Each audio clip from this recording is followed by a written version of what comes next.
Good morning, everybody. Thank you for being here. It is 9:33, so we're going to go ahead and get started. We do just barely have quorum, so if anyone ends up getting up and using the bathroom, we won't be able to vote on anything.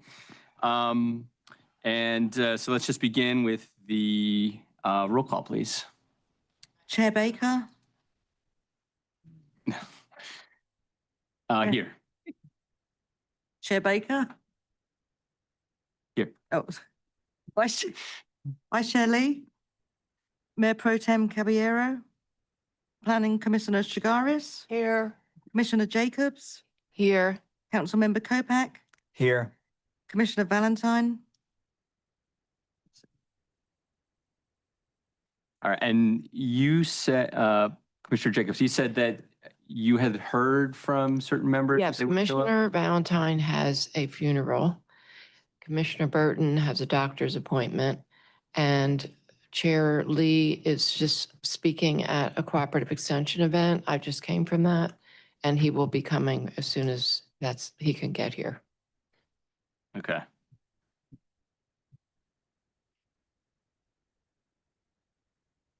Should we go ahead and vote on absences for Valentine and Burton? I would move for excused absence for Commissioners Valentine and Burton. Second, in principle. I don't know if there's some rule about notice in advance, but if there isn't, second. All in favor, please say aye. Aye. All against? All right, and we will go ahead and wait on Commissioner Lee and Councilmember Caballero because Commissioner Lee may be here and Councilmember Caballero I have not heard anything from. So we'll go ahead and wait on those. Any adjustments to the agenda?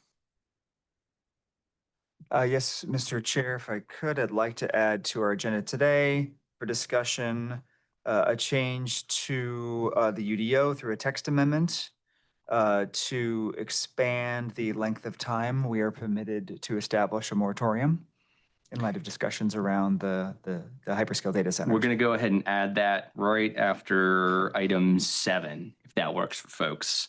Thank you. So we'll do 1 through 7. We'll do that item, then we'll move on to 8 and then 9. Just point of clarification, are we referring to specifically to mega hyperscale data centers versus other data centers? Are we distinguishing between the types of data centers? For the purposes of the agenda item, which we can get into, I think, at that point, it's just about UDO section 319.6c, about the length of time that we are permitted to have a moratorium for anything. Right now, it says 12 months. This would allow us to extend that.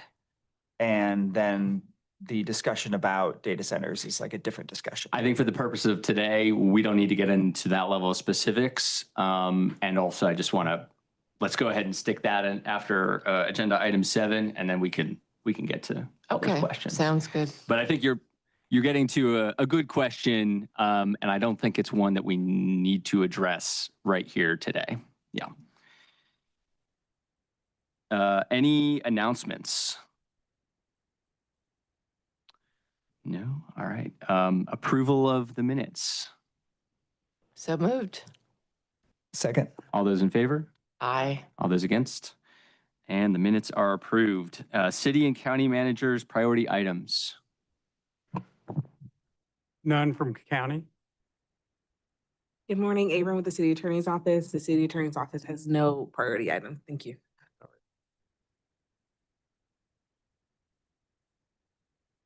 Thank you so much. We are moving full steam ahead here. And now we can get to our first item, Agenda 5, inclusion of emergency medical services into fiscal impact analysis. There we go. Good morning, members of the JCCPC, Chair Baker, and members of the JCCP, Aaron Kane with the Durham City County Planning and Development Department. I'm going to get, it's only been a year. I'm going to get that new name right at some point. There's a short cover memo about this item in your packet, but we really just wanted to open this up to discussion and primarily invite Chief of EMS Seth Kamansky from Durham County EMS to come answer your questions regarding the inclusion of EMS impacts in zoning cases. I know this is something that has been of interest to several of you for quite some time, and we have been working with the EMS department, especially Chair Kamansky, who's been great since his arrival on working with us on this and potentially moving to this being a more regular part of our zoning report. But, you know, we've had back and forth about some of the challenges and nuances of reporting this in the same way that we do many of the city impacts that we currently include in our staff reports. So with that, I really just want to open it up to the floor for discussion, and myself and Chief Kamansky are here to answer any questions that you may have. Thank you, Aaron. Questions, comments? Yes, Commissioner Jacobs. Well, thank you. I appreciate that this is on our agenda and we're actually talking about this and that you all are, it seems, working together on this. I read the memo, and if you could just clarify, Chief, kind of what is going on, because it seemed to imply, the memo, that this was challenging and related to just capacity. And I didn't know what that was related to, like staff, or Sure. if you could just go into like what is going on. Sure. So I read the memo that was included with your minutes, and we were able to submit as requested information specifically for expenses related to operating dollars, personnel, and so on.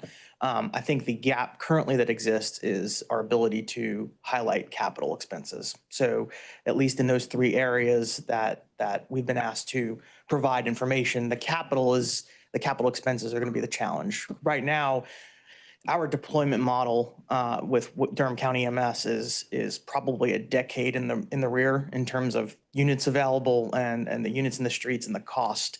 And so with the fire departments, for example, they rely heavily on ISO, right, in Insurance Service Office. And so there are minimum standards for response times.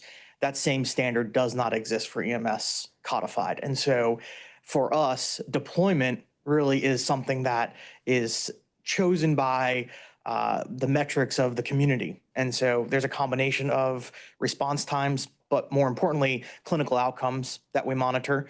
And so currently we have no standard specifically for this case on Cheek Road. We have no footprint on the east side in terms of a station. We have base at certain fire stations, and it is something we've begun discussions with engineering in the county to establish some sort of a foothold, some sort of a station presence on the east side of the county. So currently, our response times at best on road travel is 14 minutes from the two closest stations to that location. Realistically, our units could be anywhere else in the county, right? They could be at the hospitals, they can be at another station and responding as the next closest if those first two units are out.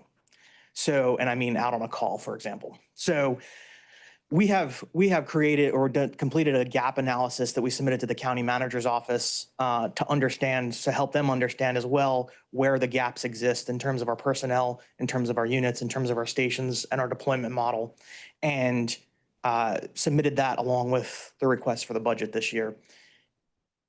With this project, annexation, we certainly want to be at the table. We want to be part of the discussion because we want to be part of the decisions moving forwards.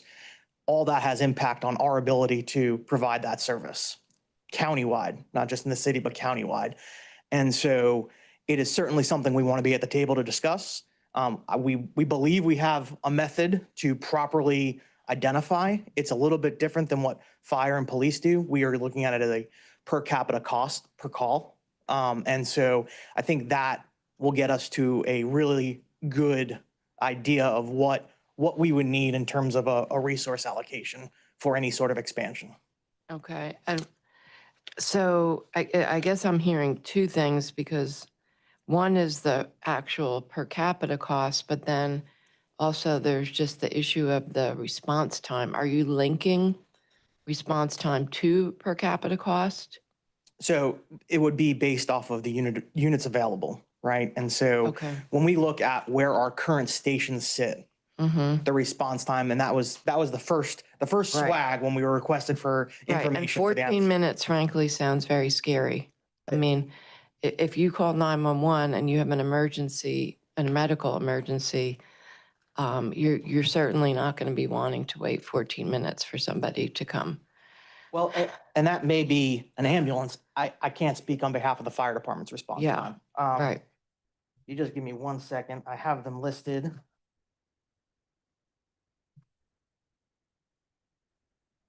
So specifically to the Cheek Road evaluation we completed, what I sent back to Aaron, our two closest stations would be an ambulance based out of the Leesville station and an ambulance based out of Bethesda. Both of those average 14 to 18-minute response times. Old Fayetteville station would be a 16 to 18-minute response time. Stadium is 16 to 18 minutes as well. And our Milton Road station would be the fifth closest, 21 to 24 minutes. That's using simple Google travel times. Right. And that doesn't account for traffic. Okay. And nationally, you're saying that we don't have a standard, but are there any, in terms of benchmarking with other counties or nationally, is there some standard we could at least use at this point? The goal is for critical calls, not for all calls, but for critical calls, 9-minute arrival time. Okay. So when we look at the spectrum of call types, lower priority calls have about an hour if you look nationally, whereas heart attacks, strokes, those are 9-minute response times. Yeah. And do we know for those critical calls, is it still 14 minutes in Durham County? So our average response time in Durham, once the unit is receiving a call, is just about over 9 minutes. Our 90th percentile is somewhere between 14 and 15 minutes. All right. Well, this is all, I'm really glad that we are having this conversation and doing this. This is really, really important. Yeah. We don't get any more basic than this. So what I would, and I'm glad that you are at least providing some information for the Cheek Road rezoning. And I would request that at least if you feel like you don't have everything, if you please include the narrative that explains this whole situation Yes, ma'am. in the report, because the narrative is about where things, like what you just told us. Mhm. So yeah, let's have, we're gonna have, I would suggest that we have an internal discussion as to how we would do that, where in the staff report that might go. Currently, we include the city impacts that we get from police, fire, environmental and street services and so forth in the cover memo. And there's a certain format that's done. We should probably have a conversation about whether we're going to want to try to have EMS follow that format or whether there's going to be another format that goes in the annexation. Yeah, we will. Yeah. Sarah, if you have any thoughts about that. Well, I think this needs to be treated consistent with our other operational departments in that impact analysis. So it would be for consolidated cases, it would be with the FIA operational impacts. Okay. And it would follow that same, operational expenses.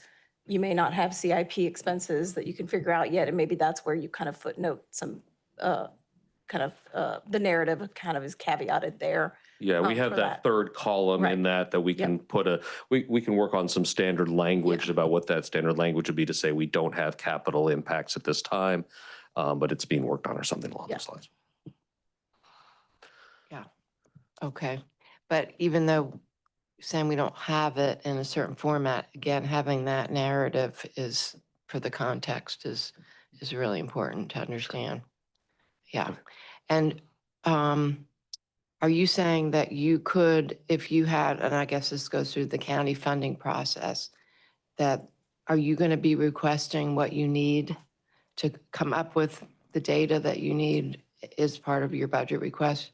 So as part of the gap analysis we submitted along with the budget request to highlight what we would need to get us caught up to where we need to be, as well as the gaps in terms of deployment. So stations that need to be built out in the east side of the county, for example, and in other locations within the county and the city. And so all this information was shared with Aaron, so that should be included, and we can work on that format Right. so that that works together.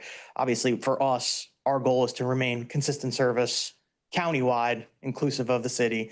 And so, we do want to make sure that we are considerate of all of the Absolutely. residents of the county. Right. And I would just say to my fellow colleagues, elected officials, that this also hits home with the whole conversation about, at the state level, about impacting local authority over city property tax, because we can't come up with the money for things like EMS stations if we don't have the ability to raise the revenue for that. So I think that's important for us to all share with our constituents. Thank So- you. Yeah, and one thing, if I could just bring it, so Chief Kamansky and I were talking just earlier that similar to what it was requested specifically for 4802 Cheek Road, which is coming to the City Council on May 18th, and we provided those inputs. If this is something that JCCPC members, especially the City Council, since most of the zoning cases come to you, if this is information you would like included in that staff report, could probably get that done for the cases that start coming to you in August. The June cases are getting submitted to on base next week. So I think it's going to be difficult for us to get those in, but we could start with that, probably with the August cases that come to you in the format that you currently get that. We would just simply, you'll see when you get the 4802 Cheek Road cover memo, you'll see how that was done for this, and that can be replicated now that we have a system developed to do that going forward, starting in August. Councilmember? Go ahead. Now I can. Good morning, everyone. Just as long as it's following the same format, I don't want a process that's outside what we're already doing. I don't want to overburden staff because we're getting more and more parts of these plans or these reviews. And so whatever streamlines it, and also on the council side, then it just becomes more material for us to read. And so it needs to be streamlined and effective and efficient. And I don't know, I apologize. I left my phone, my reading glasses, and my work badge at home and had to turn around and go get them. Interesting morning.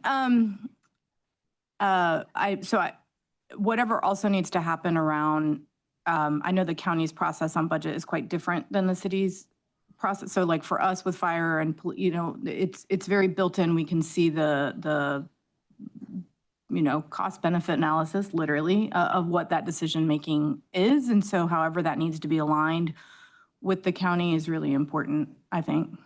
Yeah, so I'm gonna make one thing clear. So the fiscal impact analysis that you see and the chart that you get on annexation cases will not include the EMS numbers, because that is something city, but we are basically a conduit for the material coming from budget and management services. And I don't see a way for us to include that in the chart. There is the qualitative material in the cover memo that we can include EMS, but it won't be reflected in the spreadsheet that you see. Okay. Because that's something from BMS. Yeah, so because we were able to get essentially an updated formula from DPS, which is a separate system. So like, how are we going to do it? Yeah, so I think the difference is what I think Aaron is interpreting what you're saying is, there's that attachment that's the very colorful, tiny text spreadsheet of all the BMS math. So DPS isn't in that. This won't be in that. But in the cover memo, there is also a table, a chart. There's a chart in the cover memo that has more of the operational things. So that's where it would be. And we can also, honestly, Aaron, think about whether we need to move the DPS stuff there too. I don't know. We can talk Yeah, about we can talk about that. That's fine. Yeah, I guess ultimately just make it as streamlined as possible. Whatever Yep. inputs into our packet, make them consistent. And this isn't, I want to talk about this later, the EAB and DOST and whatever else. I don't want to talk about that now, but it needs to be a consistent process because applicants need to understand what the process is, and we cannot have add-ons at the end at public hearings, right? It's getting messy. Okay, thank you. Thanks. Yeah, thinking about the operational versus the capital cost. I think for some of the other considerations too, we don't always have the capital. I mean, for schools, it's kind of the operational cost per student, but we do understand that there are tipping points after which, we incur additional, capital expenditures, and that's critical, but it's a little bit harder to relate that to specific individual cases. But, I really appreciate your work and hearing from you, Chief Kamansky, and also it's good timing seeing that we're in budget season, and thinking about, what sort of request, what kind of resourcing would allow you to be able to sort of work on that, last kind of, 99th, 100th percentile to make sure that we're also serving the eastern part of the county as we are other parts of the city and the county. So I look forward to hearing how that's received within the county and also seeing, what we're getting in terms of requests in the city, for the range of sort of,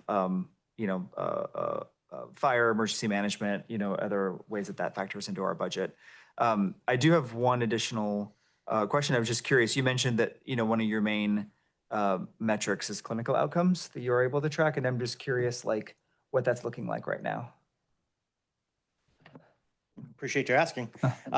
So we follow the American Heart Association's Mission Lifeline, and similar to bond ratings, they evaluate agencies based off of their outcomes. The highest rating you can have is Gold Plus.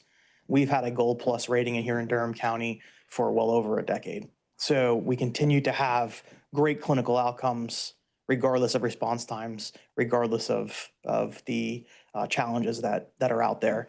That evaluates cardiac arrest resuscitation, and if I can for a moment brag, Durham County EMS has an exceptional, it's called UTSTEAM data. It's a metric that evaluates cardiac arrest survival. We have a 74% survival rate when you evaluate against the UTSTEAM data. So three out of every 4 people will survive cardiac arrest in Durham County. That's pretty impressive.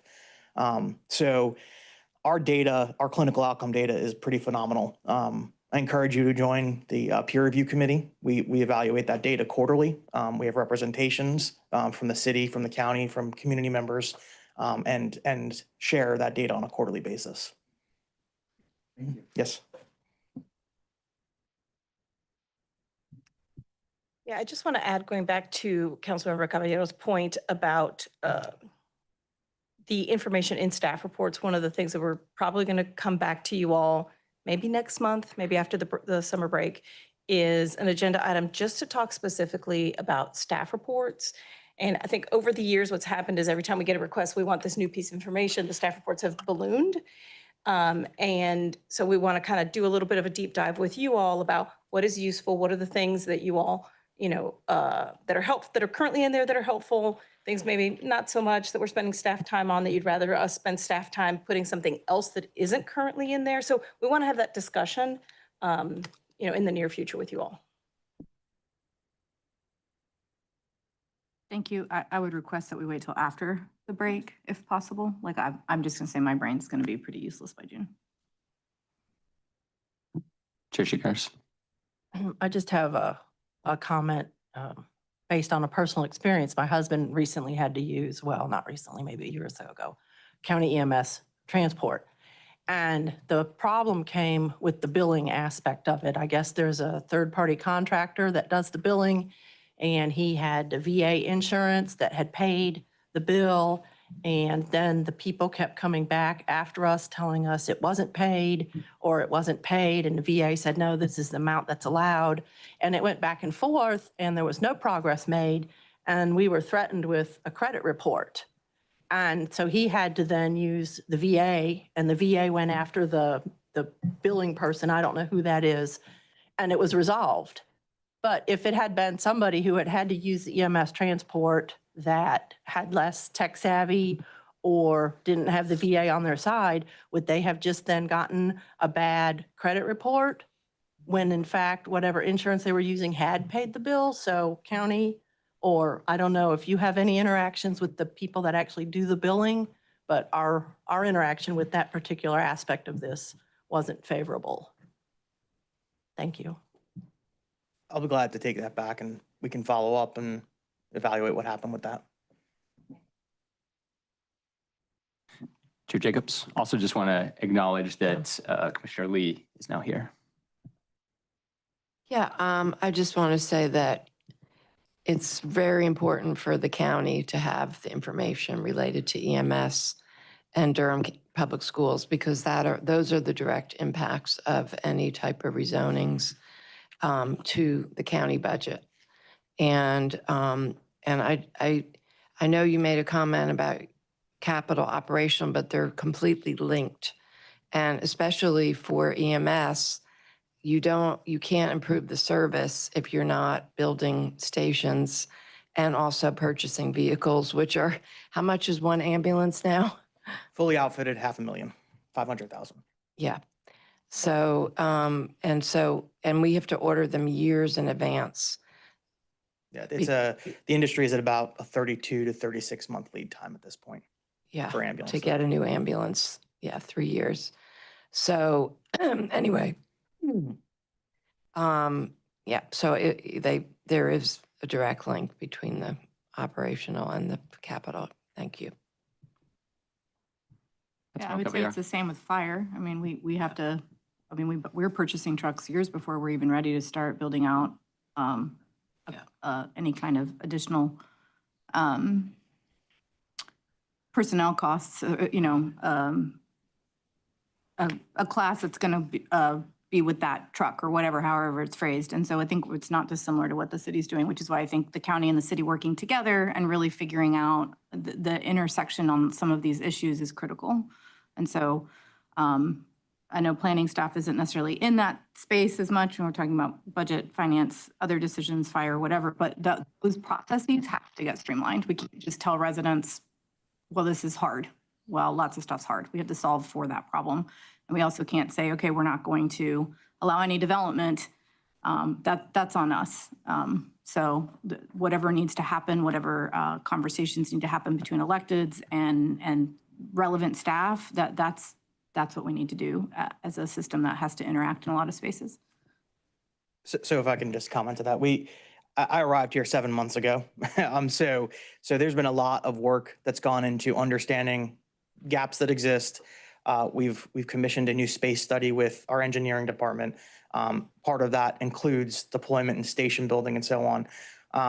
The last space study that was completed officially was 2013. It was refreshed in 19. We're talking 13 years, right? And so lots has changed, especially post-COVID in the medical world.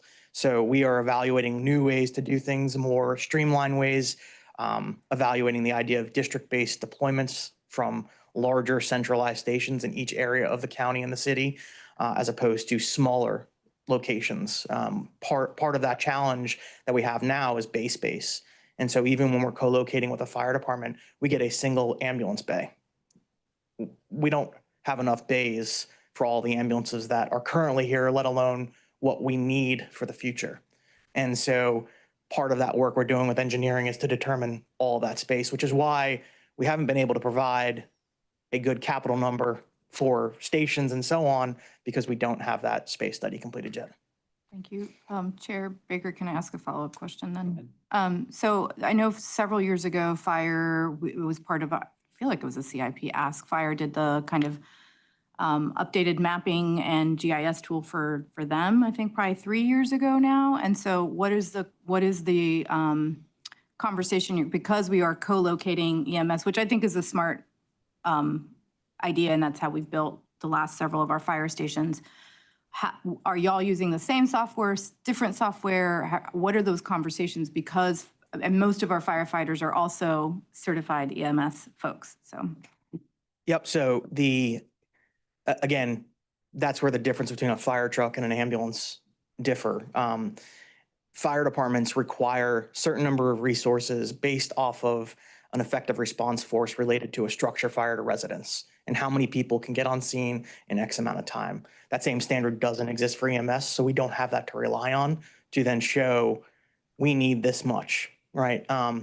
What we are doing is working with the company that's doing our space study to do that same exact evaluation, looking at deployment, looking at demand, looking at density of call volume, where do we need to put resources, what's the best location for that deployment model, and how do we deploy, where do we need to go so we are prepared for the future.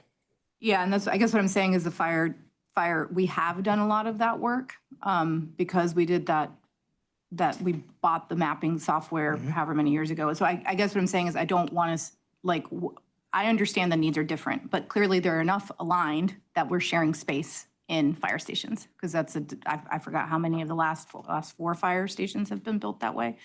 The needs may be different, but that is and maybe that decision needs to be reevaluated, but that's where we are in the moment. And so what I don't want is 2 separate things happening that then there is actually overlap and we miss an opportunity to really align services in a streamlined fashion that has impacts on both city and county residents. Because at the end of the day, most of the city is county. Like there's not a lot of unincorporated Durham County. And so the tax bill is a tax bill and we need to be as efficient as, and that's not necessarily, I just want to make sure staff is having those conversations, and as electeds, whatever we need to do to make sure that that is actually happening. Is it a conversation at Joint City County? I don't know, but we have to be, we're both in very budget constrained years, and that's not going to change for the next 2 years. And so what are the decisions we are making that are as efficient as possible?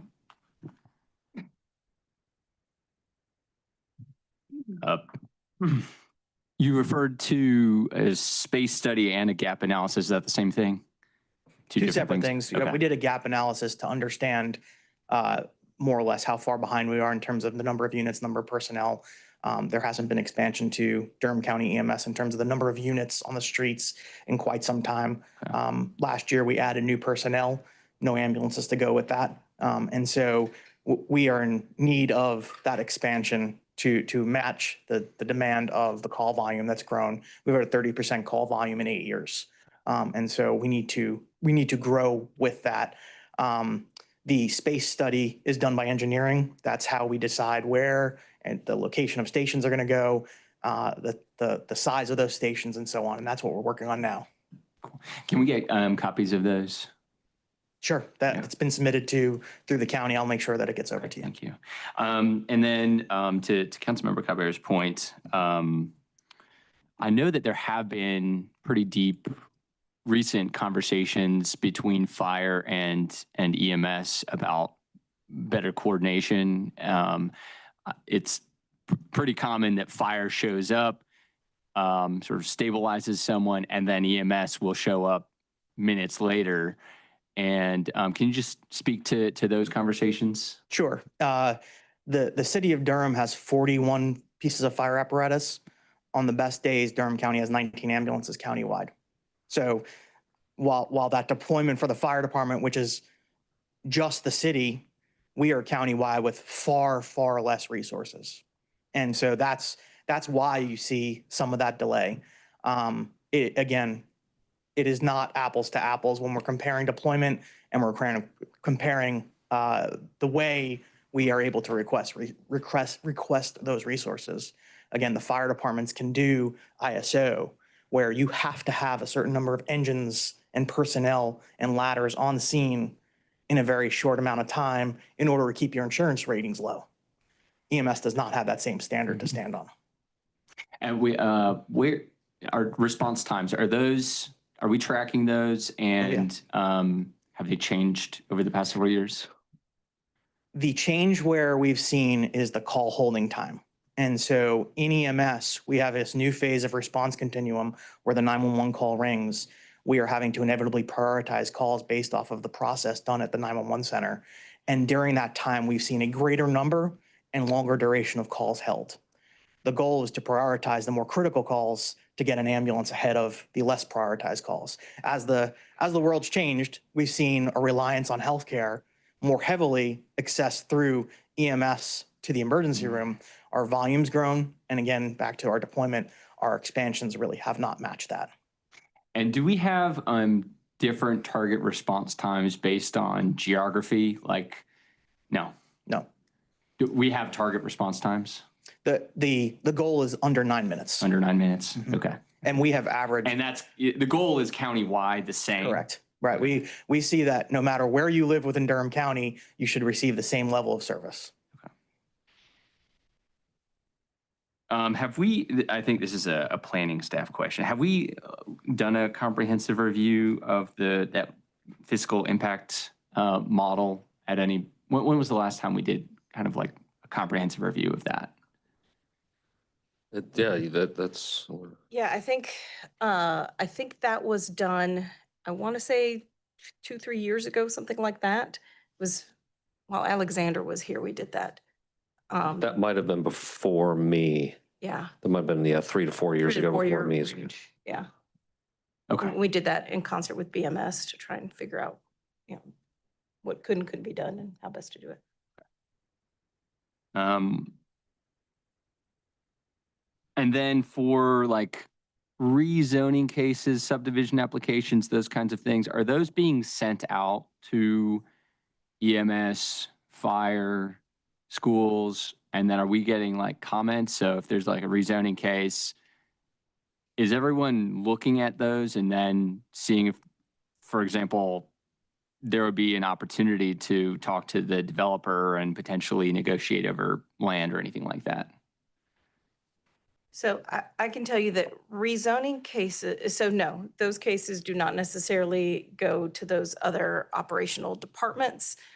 There is an action in the comprehensive plan to look at expanding this type of analysis to rezoning cases, so things that don't have an annexation.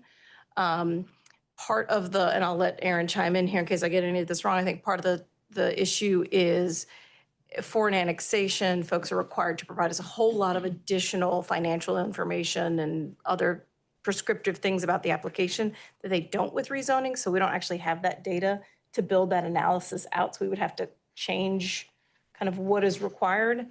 For by right applications, because again, if they meet the standards, they have to be approved. We have folks that, like for instance, fire does look at those plans.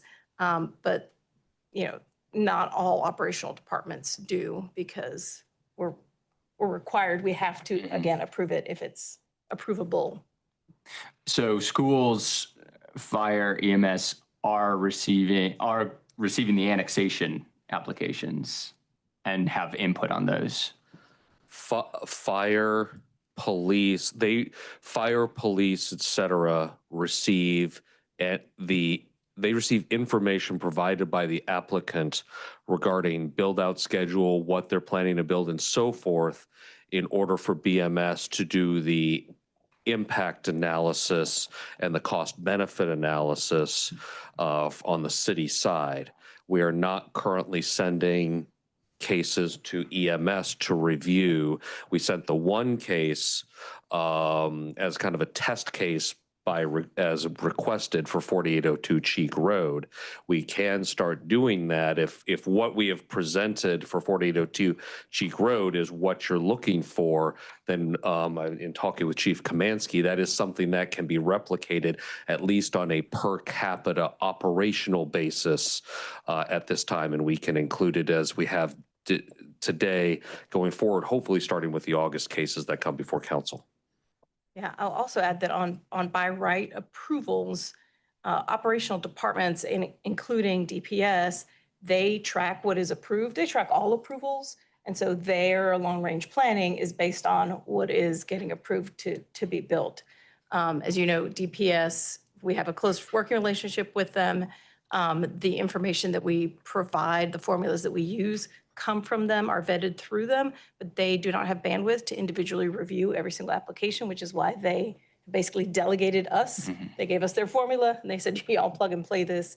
And then at the end, once units are actually approved in the pipeline to be built, because again, something may get rezoned, it may be 10, 15, 20, or never years before it gets built, right, in some cases.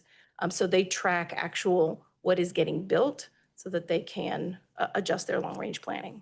Correct. We get those numbers from DPS in the fall around October every year. When they get their 20th day attendance numbers. We do the formulas that are used in your zoning staff reports to determine the projected number of public school students. Those formulas come from DPS, as do the operations and capital expenditure numbers that are in your staff report. Those come from DPS. And we do send DPS all of our zoning applications on a first submittal as an FYI. We don't generally hear back from them. Again, a bandwidth issue at DPS.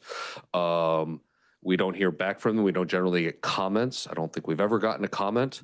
And we also, when council and the county commissioners make their annexation and zoning votes, we send those also to DPS. They're on our distribution list so that they're aware. So they receive information on the back end. They receive it on the front end. That when we get an initial application, somebody applies to do a PDR 6 for 200 townhouses or whatever it might be. We send them that information so they're aware. And then at the end of the process, we also send it to them so that they're aware if you all have approved it or not. Just a clarification. Who do you send those rezonings to in DPS? Vitaly Radsky, and until she left, Kristen Brookshire. Okay. Is it just numbers like the calculations, or does everybody see where the cases are, what they look like, all of that? Yeah, Okay. they get the entire packet, we send them a link to a folder with all of the materials that have been submitted by the applicant. Okay. So they do have an opportunity to provide some input. They do. On the front end. Okay. Mm-hmm. Okay. And then, are there any other questions, comments? Yeah. I just wanted to say that we're really lucky to have our new chief here, Kamansky, who has come from Wake County and also has a huge amount of experience nationally. And for us in Durham County, this is a big opportunity to look at things with fresh eyes and do an analysis of what is needed and what is the best way to provide and deploy EMS services in a way that a perspective that we haven't had in a very long time. And so we absolutely want to make sure that you have that opportunity to do that. Thank you. Yeah, Chief Kamansky's been great to work with since he came 6-7 months ago. He's been open communicator, and it's been a very good working relationship with him. Anybody else? Chief Kamansky, do you have anything else you want to say? No? Okay, thank you. All right, we spent a lot of time on that. We are still ahead of schedule. So let's move on to the next item. Item 6, Bragtown Region and Oxford Hamlin Small Area Plan Update.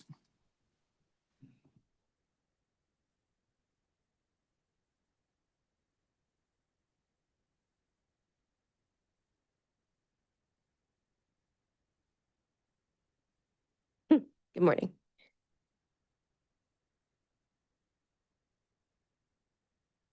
All right, well, we get this set up. My name is Kayla Seibel, Senior Planner with the Planning and Development Department. Today, I'll give you an overview of the Bragtown region and Oxford Hamlin Small Area Plan, as well as updates on what we've been working on since we kind of started soft launching this small area plan. This is the first time y'all have seen this material. Okay. Okay, good. Okay, thanks. All right, so just as a refresher, here's the definition we use for what a small area plan is. It's an engagement and planning exercise to dive into issues specific to a community. As always, we use the Durham Comprehensive Plan as our guide to make sure we're consistent with the overall growth management strategy for Durham. And as you're also aware, a small area plan is not legally binding. It's a guidance document, but from there, we can draft zoning changes, UDO text amendment changes, along with informing budget decisions. Since our comprehensive plan was adopted, we've undertaken 3 small area planning projects. You'll hear about the Lakewood West End Lion Park after this. That project is further along this one. And then for the Bragtown region, we have a web page. It's pending some updates after this update to you all. And it has an interactive map that, as we go along with the project, you're planning to add layers to, so folks can understand some of the more technical elements of the project, including paper streets, where the floodplains are, public lands, vacant lots, etc. So as background, this area was selected based on a number of qualities that we thought an area might need or benefit from a small area plan. We wanted these plans to be useful, but also narrow in scope to really get at the key issues. So we have the webpage. This was shared last February at the bottom here. It has a longer list of selection criteria that we used in our initial list building for areas to look at. It also has a long list of possible plan components. We are using that list to tailor each small area plan to what they might need or to what the community is saying they might need. But there could be a whole range of things included in a small area plan. So for this area, my next couple of slides are specific to the Bragtown region and how that boundary was drawn and chosen. So as mentioned in the memo, there are different ways to draw a planning boundary. We need this to help limit our scope, but also grapple with the potential area of influence for development or capital projects. So this small area plan includes, it's quite large, and it includes multiple neighborhoods and follows along major roads and floodplain as the kind of natural and physical boundaries of the area. The place type map here, and it's also an attachment you can zoom in further, gives an indication of how some of the areas might develop, particularly in the northeast part. Kind of that brown color is mixed residential neighborhood. Kind of the purple-ish colors are going to be the mixed-use neighborhood or transit opportunity areas. So that's where there's still a lot of potential for future growth. Let's see. So there are a number of characteristics that make this place a good candidate for digging further into with residents. There are 2 transit opportunity areas, so Oxford Commons in the north and the Super Compares Food Shopping Center in the south. There's been a lot of recent development activity, especially around Carver and kind of Cub Creek area. There are still some large parcels remaining that developers could subdivide and also request annexation.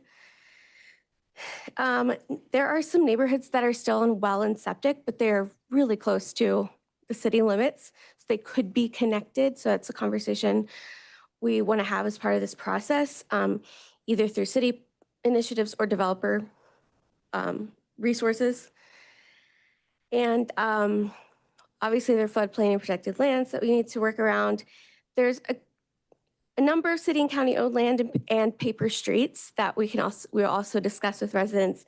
And then of course the capital projects, that green line kind of towards the middle is the Durham to Roxborough Rail Trail. There are future roadways on our maps. There's Vision Zero projects on Roxborough. So there's this is a lot going for it as far as the small area plan goes. So moving on, how we've approached starting the project and resident engagement on this plan so far. We learned from our past projects that sharing engagement input across projects is a really valuable starting point. Many departments go out and we ask similar questions of residents, and luckily over the past few years, staff have gotten better at recording that input and sharing it across departments. So for this project, these are just some of the recent data sets that I pulled to begin scoping out this project to get a kind of baseline of what folks are saying are primary concerns in the area. So we're not starting from scratch, like what's your ideal Durham, like we did for our comprehensive plan. We're starting with some more specific questions, which I'll get to. Now we can only go so far before needing to hear from residents early on to inform the scope of work. Like I said before, there's many ways to design a small area planning project. Our approach so far is to be as tailored as possible for this area. So we had two really important conversations with residents who are already plugged into city and county work, or they're part of neighborhood associations. We just sent a call out, whoever was kind of already plugged in, paying attention, to start this conversation with us and to build a contact list and networks for as we get further along in engagement. So at the time that we had these conversations, we were actively engaging on the new UDO. So we also wanted to make that cross collaboration possible. Folks in Bragtown and Oxford Hamlin, for example, those neighborhood associations were really focused on making sure that they had input on new UDO since that public hearing was coming up. We did hear some key themes and concerns from that small group that I'll go on and explain how we're trying to address them. I think number one is just the planning areas feels too large and overwhelming. There are groups that maybe don't feel comfortable advocating or speaking on behalf of other groups. So definitely a need for authentic engagement and representation. They had limited concerns about limited capacity to participate as volunteers. That's something we hear occasionally, but also especially in light of the new UDO being a big project at that time. They were also a little concerned about time and effort leading to meaningful outcomes. A lot of folks in the community have been involved in planning projects in the past and have not seen maybe some of the infrastructure projects they've advocated for over the years. So wanting to have the small area plan have meaningful outcomes for them. And I'll just run through these. Interest in working kind of with staff a little bit closer on some of the technical analysis before we start bigger engagement. And then at the time, and this has shifted, that group at least wanted to focus more on the new UDO leading up into the public hearings prior to the project pause. So there's some other logistic concerns about not having the central gathering space like some other communities in Durham. So there is an attachment that from a resident who submitted these concerns. This is just a summary, so you can see that written in their own words if you like, and we can certainly talk about these some more. But from this discussion, we adjusted our original scope. Our original scope was a little broad, kind of oriented around large categories that we typically see in a small area plan, like transportation and land use and environmental sensitivity. So trying to drill down on, okay, specifically for this project, what could be the most impactful things we look at and focus our conversations and our deliverables around those.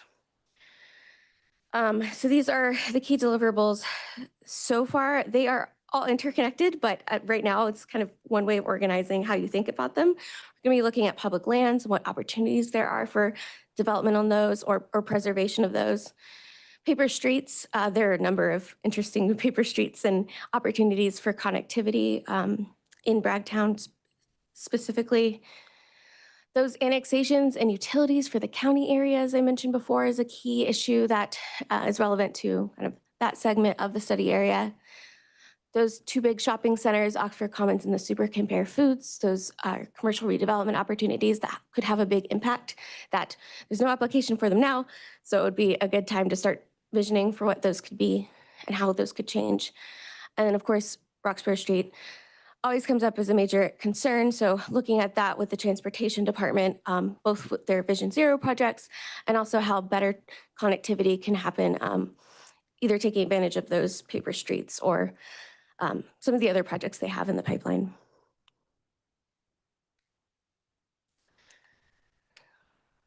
Sorry, this is really small. These are these are the phases of the project. Let's see. We shifted our schedule to make room for a few more consultations with residents this spring.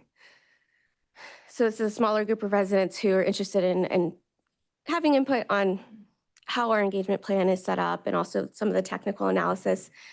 And I should mention that to deal with the large boundary we're trying to address, we created some sub areas that this group has or not that the group of residents have looked at that we're going to be talking with them about next week.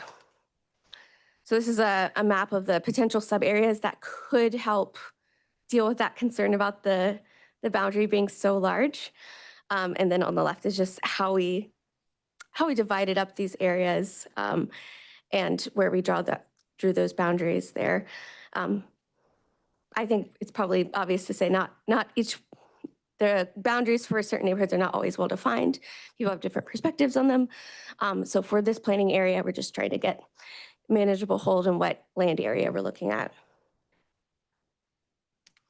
Okay, so what's next? We have 2 conversations scheduled with residents next week, May 14th and June 4th, to go over the technical work we've done to look at a narrowed down list of public lands that have some potential for development, some paper streets that also could use community discussion, and also infrastructure needs that mentioned that water and sewer discussion in the Oxford Hamlin area.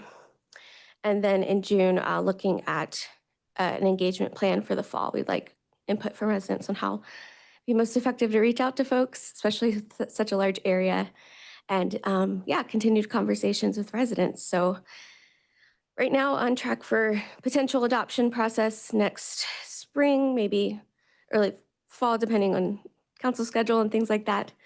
But yeah, so y'all may have some more questions about any of these parts of our process. So I will end there and hear from you all. Thanks. Councilmember. We're doing the opposite thing. I'm like, oh, we talked yet this morning, you should go. Okay, well, I'll talk then. Thank you for this presentation. I really appreciate it. This is actually the northern boundary of this is a few steps away from my neighborhood. So I'm very interested in this here. The question I have is about the community engagement. A lot of times what we hear is people saying, you know, they didn't have an opportunity to speak or contribute.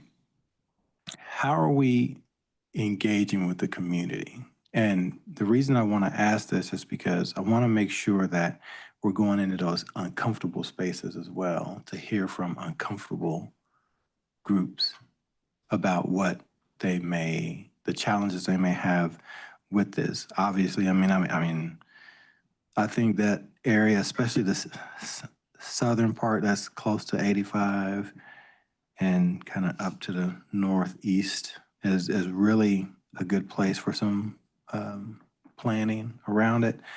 But there's always going to be someone who disagrees. And I want to make sure that we're hearing the disagreements as well to help us to form. So my question is, so you said you had 10 people, you had 10 people provide feedback. I want to know how we are intentionally trying to get into the community advocate spaces so we can hear from them as well. Yeah, great question. So those early conversations were really early conversations, just whoever we could catch who are already plugged into city and county networks, and then going from there, building our contact list. So definitely didn't expect to have a big turnout with those early conversations. But we are planning to have a combination of virtual and in-person engagement. The in-person engagement is a little bit trickier because of the lack of a gathering space. There is an elementary school kind of centered in the middle, which might work for us. And what elementary school? Lakeview. Lakeview. Lakeview is not an elementary. Oh, sorry. But just, yeah, the Brad. Maybe even Sandy Ridge. Sandy Ridge is right in, huh? Lakeview, I mean, it's not an elementary school, but it's definitely a school that's right there on Denfield. Yeah, Dearborn, yeah. Yeah, that could definitely be a space, yeah. Yeah. Alternative school, okay. Yeah. Apologies. Okay. I think it comes up as elementary on the map, sorry I about think that. it used to be, maybe. Okay, I'm sorry. Yeah, no worries. So because there are some active organizations already in the general area, they've definitely had an interest in helping build that engagement plan, like you're saying. wanting to expand representation, make sure we're hearing from folks. So we haven't gotten too far in our engagement planning because we want to build from their foundation and their experience, especially language access. The Roxborough Street businesses, we would need to focus a lot on language access there. So a variety of techniques, and then seeing what residents have to say has been effective for them. Because Bragtown Community Association has hosted several events over the past few years, really good at reaching out to folks. So relying on our networks there. Okay, thank you. I Yeah. appreciate it. I just wanted to make sure that we're getting in spaces where not everyone is engaged to read this or even hear the announcements from the county or the city. I just want to make sure that we're intentionally reaching into those places to get feedback. Yeah, so thank you. Thank you. Councilmember. Thank you. I appreciate that. Chair Lee, I know Bragtown and Hamlin, Oxford have had pretty developed neighborhood groups and have certainly been involved in a lot of our rezonings. And so I'm guessing that's why you started there because of that. What is the outreach to property owners, not residential, commercial, because there is a lot to y'all's point. And then DDI, and you may want to reach out to them many years ago now, probably 5 or 6 years ago. I think it was in relation to Northgate Mall, ended up doing a lot of outreach into that corridor, into the business owners, just to have an understanding of who owns the dirt. And it's a lot of Latino-owned businesses in that corridor, and that is different. They're not renters. They bought their dirt a long time ago. Smart idea. And I really want to make sure we're doing a lot of good, intentional, thoughtful engagement directly to those commercial owner properties. Because as things redevelop there, it's going to be important that we are real clear that we're not doing land grabs, we're not, right? And they're longtime commercial owners in a lot of cases. So that's one big question. And then going back with the commercial property owners, Compare got sold many years ago. That is now an out-of-state owner. They bought the whole complex, and I want to say it's out of New York, which is not great because the previous owner was a little bit more community-minded. But I think they own the whole strip, the old movie theater, and all on the other side where all the smaller local Latino businesses are. And then where the Trosa is, that's a huge property. Like when you drive behind it, like you forget there's another, there's a whole other amount of concrete, which is crazy. I mean, taught our kids to drive in that parking lot because it's so big. But we've seen some interesting things happen with our dated commercial spaces, Northgate Mall, the Food Lion in Lakewood, right? And so I remember this was when Pat Young was planning director. I was like, what's the deal with these giant parking lots?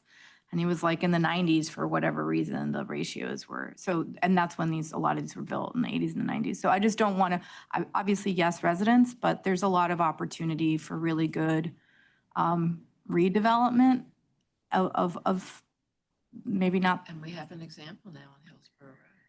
Although that's not locally owned. I wouldn't, the interesting thing that we can have a conversation about that. Most of the businesses that are going there are corporate chains. So so we don't, there's always, yeah.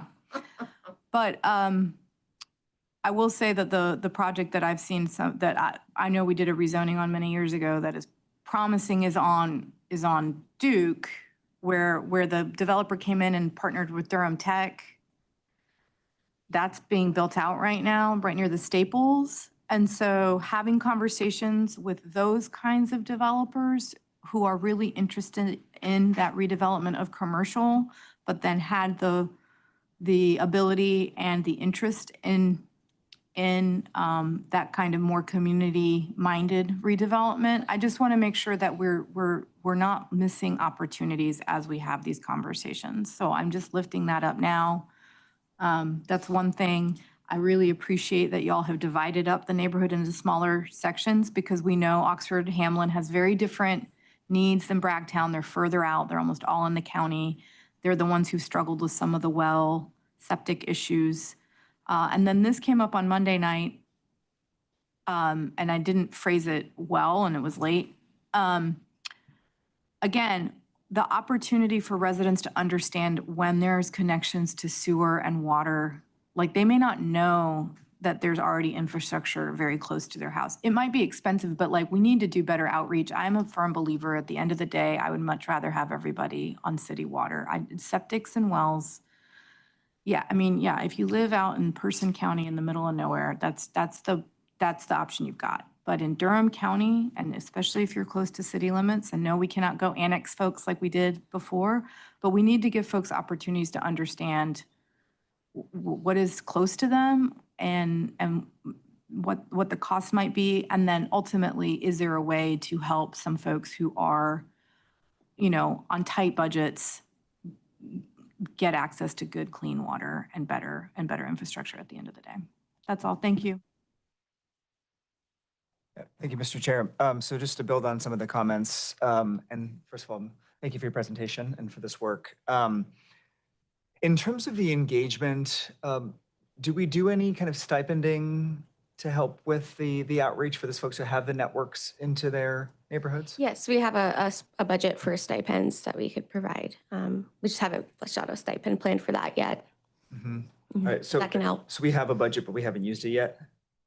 For this project, yes. Okay, great. I think that can be helpful because folks are putting a lot of time in, a lot of labor in, and they have the relationships, right? Okay, very glad to hear that. Second, so building on the commercial area with Super Compare, it's very clear there's an absentee out-of-state corporate landlord there with severe infrastructure needs. I think it's called State Street, which is the entry road off of East Club. I mean, it's just in horrific shape, right? And you have a lot of smaller commercial businesses that are operating there. So for both commercial and residential purposes, like it needs to be addressed, right? But that is owned by this out-of-state developer who has not been returning my calls or even answering the phone for weeks. No, seriously, yeah. And so like, are there any, and this may not be a question for you, but it's more just a general question for us is like, do we have any points of leverage? Do we have anything that they want or need that we can use to get them to be responsive? So even if there's not an answer today, I would like to explore that because I don't think it's acceptable to let infrastructure deteriorate and be non-responsive to the city and to neighbors.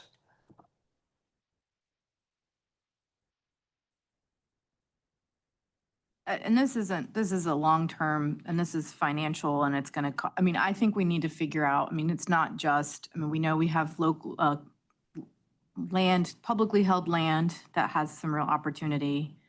There could be some commercial that folks are letting things decline because they don't actually have the capital to redevelop it. And so what are going to be the opportunities moving forward for, again, private, public, because that's the only way we're going to guarantee it gets redeveloped, like that the small local businesses are able to stay, right? People call the Compare, Latino downtown, right? So that we don't, like the risk is if it gets redeveloped or whatever, then all of those small businesses get pushed out, and that's also not a solution. And so the commercial activity on that corridor is just as important, at least to me, as the residential, as the environmental concerns that we're hearing. We have to figure out, and this is a long-term and we don't have the money right now, but like, what does that look like? What have other communities done to do that adaptive use? We've done it with some other community. I know Sophia's Pizza, right? Like there have been some spaces in the city that the city has used public dollars because there's been, obviously American Tobacco is lifted up, right? We have some examples, and we're going to have to think about it that way because at least for immigrant communities, that corridor is key, and we can't just let it essentially just gentrify and become, like a less vibrant corridor, even though it Yeah. does need some real support. Yeah, and I definitely share your interest in thinking about the big picture and the longer term, like you've shared. I think there's that longer term visioning and thinking about the city's role in that, and also just like the immediate short term experience and needs, of residents and commercial operators there too. So, but yeah, I know this is probably one you've been thinking about for years. So.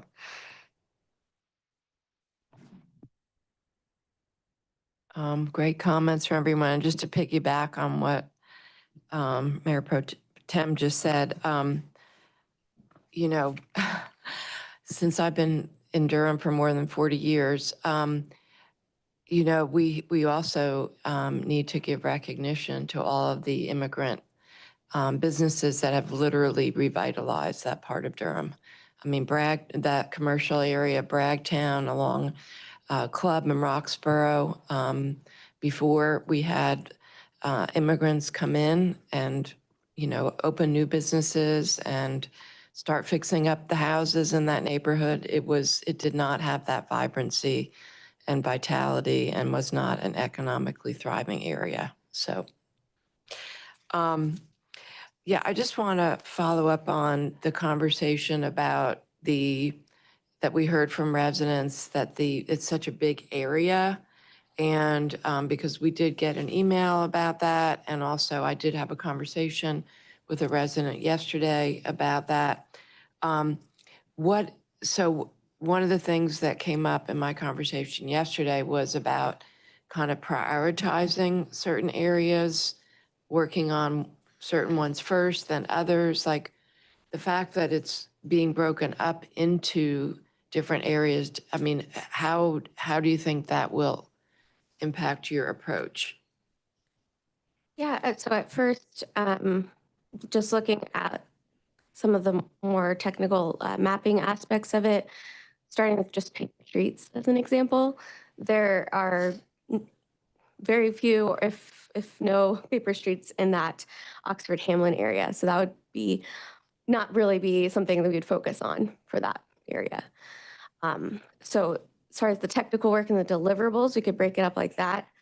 Engagement is still a big question, how that would pan out if we were to separate it by sections of the community, because there are some cross-connecting concerns, especially yeah. transportation, Right. that overlap multiple sub areas. Right. But we can be flexible. I'd love the resident group that I'm working with to help inform that for how we structure that.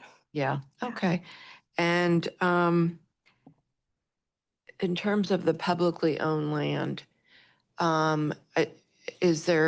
what type of publicly owned land? Is it just city or is it county too? Or what Yeah. is DHA? Yes, all of the above. So doing a first pass on first where those properties are located. There's one county parcel, and then there was a few city, and then a number of DHA. The DHA lots are mostly developed, or if they were to be redeveloped by DHA, they would be more or less the same use there. So we are not really bringing those up as like a major discussion unless folks in the community say that is something they want to talk about, and then we can incorporate that in the small area plan.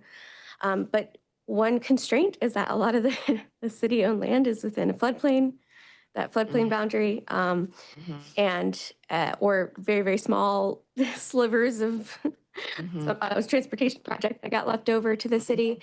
So there's really only about 7 properties that are pretty small, looking like infill residential lots, Okay. but still potential, and we're going to look at them, analyze them, and Well, the floodplain is still important, and Yes, it's an for sure. ecosystem, and it can help with flooding. Yes, oh, So, for sure. right, Didn't- yeah, didn't- managing that, right? Yeah, didn't dismiss those Yeah. parcels with floodplain. We're going to check against our place type map to see that they're open space, designated open space. So and also I wasn't clear, is all of the small area, study area within the urban growth boundary? Yes. Okay, because I know some of them are still in the county, Yeah. but within the, I think what would be really helpful when I looked at these maps is seeing an asset map that like shows, you know, where is transit, where are schools, where is the library, where is, you know, where are the businesses, you know, DHA property. You know, I think what, you know, the parks, like for me, when I look at that, it's like that, I think it would be important to also have that as one of the maps that everyone's looking at, even at this point. Yeah, for sure. Because that's going to really drive a lot of, you know, and also knowing which are the still undeveloped big parcels or the parcels that are ripe for redevelopment, you know, the commercial. So I think that would be helpful as well. I have one more question. Oh, is there a concern, when looking at the future place type map versus the current zoning, are there any key areas that we'd run into issues around down zoning issues on this site? Just in this plan, because that would be important to know about too.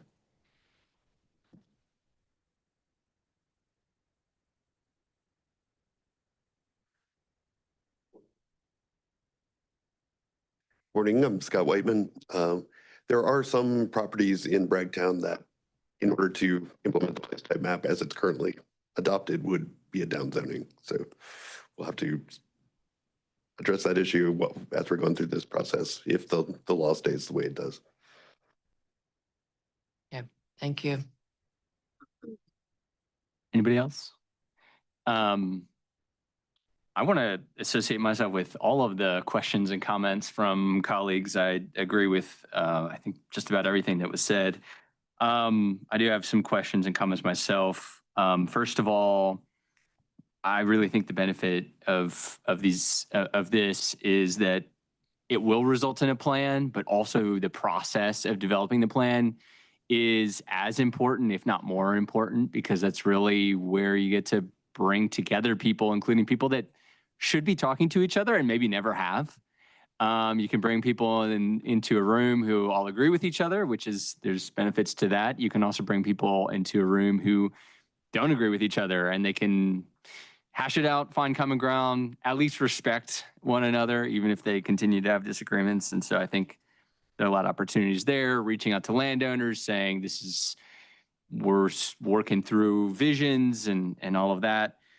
So I think that there are a lot of opportunities, not just with whatever is the final work product is on paper, but with the actual process itself.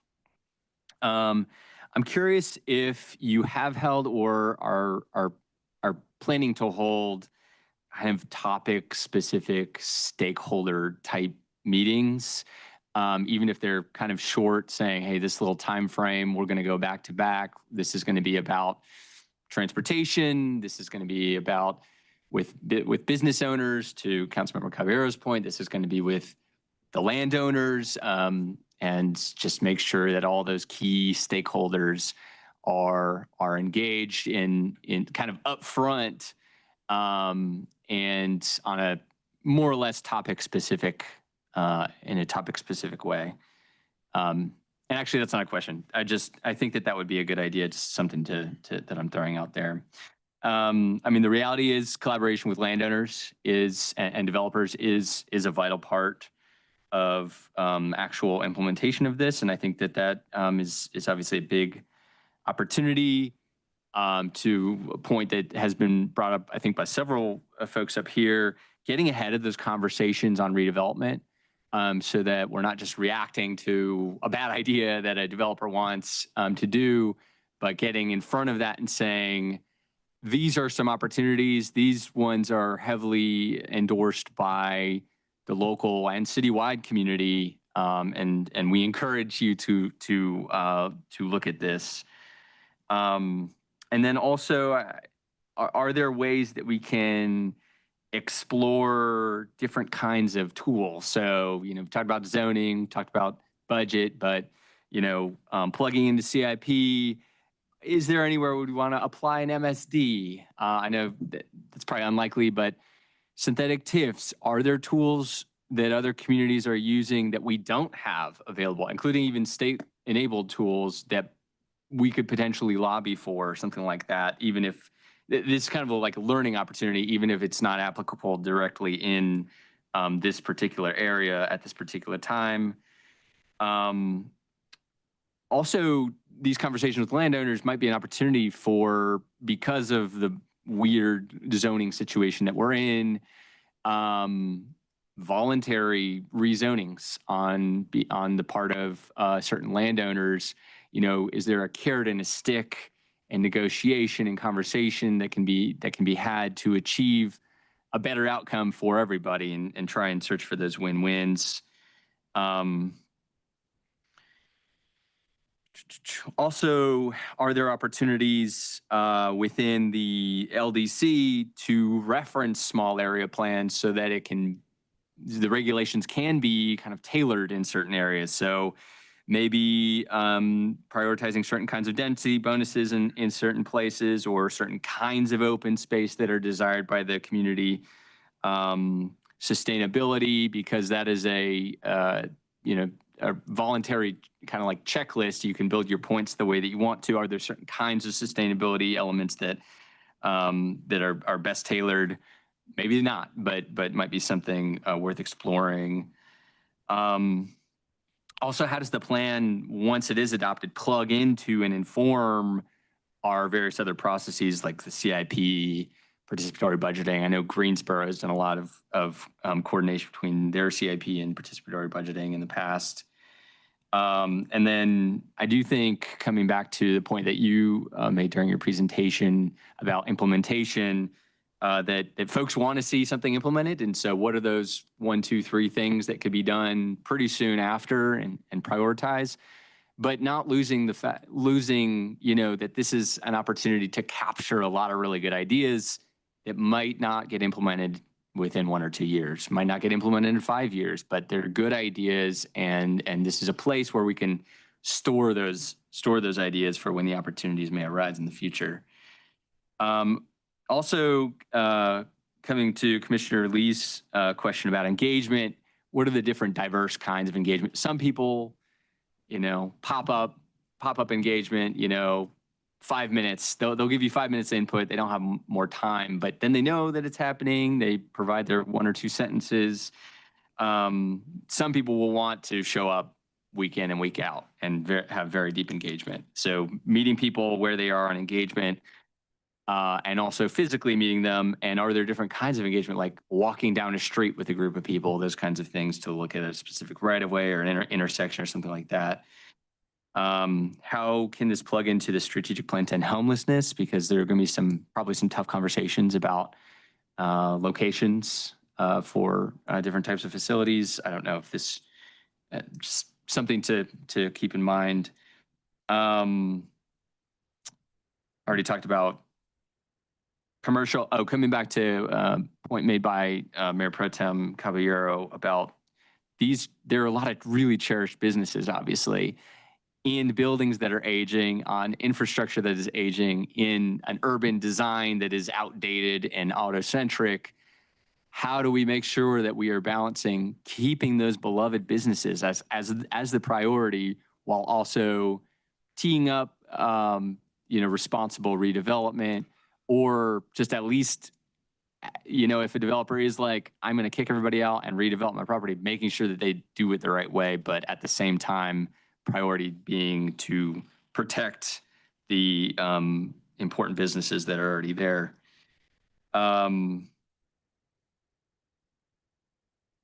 also just the plan, just showing what we want, the vision, the community vision that balances what people within the small area plan want with the needs of the broader city. So balancing those, and then also bringing in, of course, expertise and best practices that you as a planner bring to the table. I think that's important. It is a plan. It is something that we want to give teeth to in certain ways that we want to explore different tools. We want to have those conversations, but it's also like a marketing tool to say, we may be able to invest, make capital investments. There may be some zoning changes or other kinds of policy tools, but at the very least, this is the vision, and this is a marketing tool, and also the storytelling aspect of it as well. And to Commissioner Jacobs' point, kind of there are some great stories here, and can we capture some of those stories? And then, yeah, urban design. I think that bringing in great urban design, humans are visual creatures, pictures all the time, everywhere. Are there any needs that we have in terms of conducting like an urban design charrette? Are there interests in that and bringing all the stakeholders to the table for those kinds of things? So those are my comments. Anybody else? Thank you. And first, I didn't say thank you at the beginning of mine. This was great. And obviously you got our brainstorming maybe too much. Sorry about that. A few years ago, BPAC did a kind of, I think it was like a walk analysis of Roxborough. Yeah. So going in and having that input and then like just thinking about Vision Zero and all, right. So I just don't want to lose one of the things that I really appreciated about the Bragtown community several years ago now was when they were, I think this is an area where we have decent transit. And so there's some other areas where the bus line isn't great, right? Like, but this is an area where extending, I think it's 9A down, like you can see the possibilities. And so I don't want to lose sight of that as well. And I think that I wasn't able to, it was probably a retreat 3 or 4 years ago now. And they did that. And I thought that they had come up with some pretty important conversations on what to do in that corridor, where it jumps residential to commercial. Yeah. I just want to say, this is a lot for you to do. It's a lot. Yes, and we appreciate what you are doing. And we know that you have limited powers, but it's great for us to talk about it, at least to dream.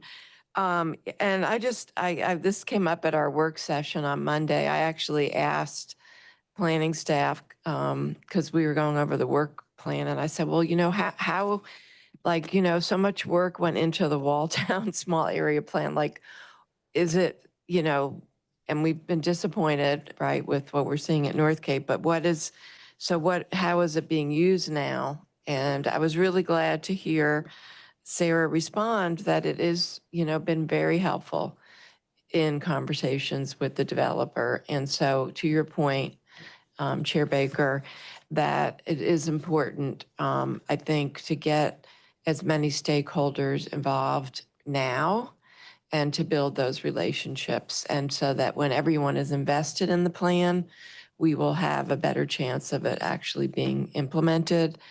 And also to remember that it is, because it's a public-private partnership and there are public opportunities, that we also need to figure out ways to prioritize the public investments that are necessary to deliver in some ways for the community.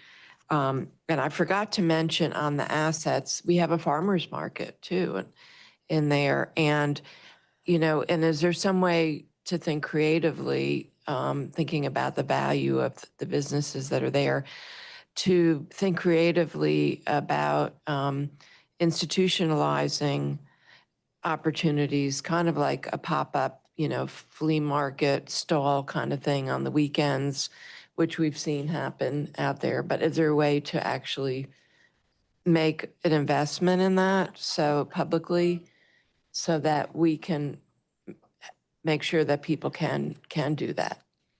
Yeah, and it's not just up to the, other people. So Final comments? One thing I will say is I think I said a lot of things that are also applicable to the next item. So I won't elaborate quite as much on the next one, but we are a little bit over time. So thank you so much for the presentation. We're really excited to see the next steps. Yeah, thank you so much for the feedback. All right, moving on to the Lakewood, West End, and Lion Park Small Area Plan update.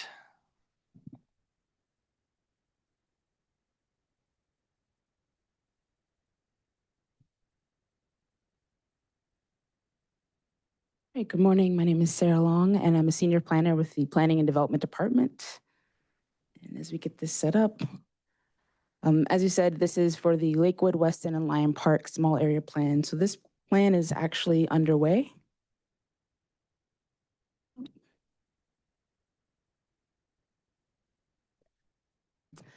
As Kayla said, the purpose of these plans is really to engage residents to identify needs and priorities. We've spoken about this a lot.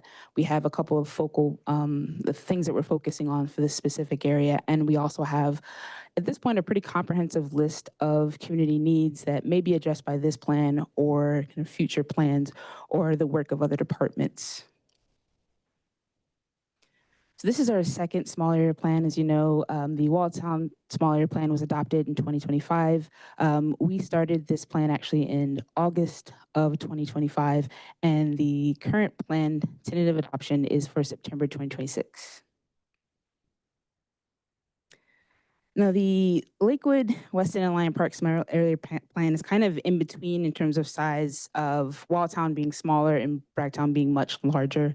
The anchor point is Shops at Lakewood, and we included the residential areas around Shops at Lakewood. We also included areas of the Lakewood Park, West End, and Lion Park neighborhoods. As you mentioned before, this plan doesn't define the boundaries of those neighborhoods, but rather these are the focal points that we thought would be useful for a small area plan. So there is a portion of Lakewood Park, which is really around Shops at Lakewood. We have most of Lion Park and a portion of the West End neighborhood. And initially, when we did the boundaries of this, it was just the Lakewood Park, Shops at Lakewood area, and Lion Park. But after discussing this with the neighborhood association, we recognized that it was important to include at least a portion of the West End neighborhood.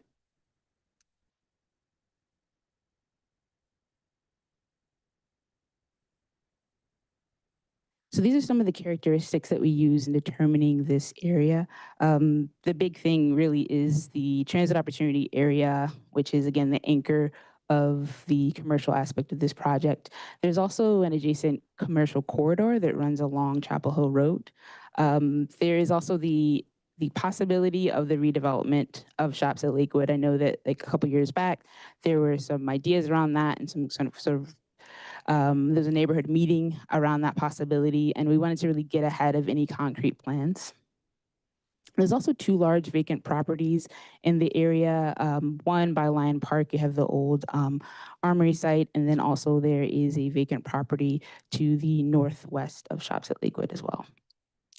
And in this area, we've noticed that it's an area that has quite a large historically marginalized population and under-resourced communities.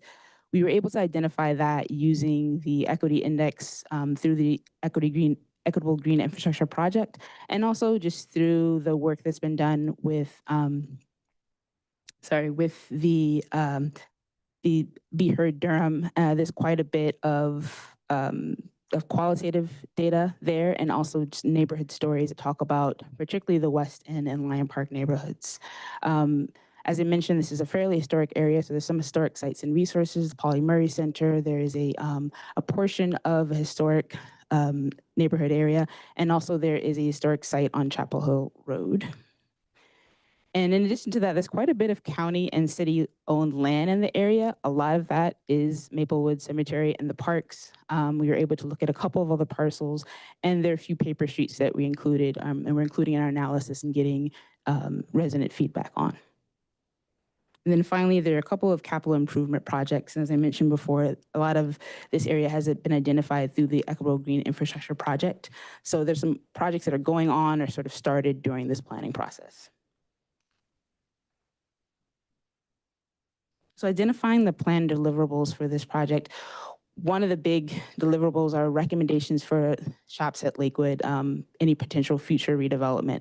So looking at kind of what exists there now, speaking with landowners, speaking with kind of the two largest landowners, which is the Scrap Exchange and Brody Co. on the side where the food line is, getting an idea of what not just the community, but also business owners and organizations in that area would like to see, and having policies and recommendations based on that input, as well as some staff analysis on what the sort of form of a potential redevelopment could look like. And so that's looking at in terms of building location, intensity, and also connectivity throughout the shopping center itself.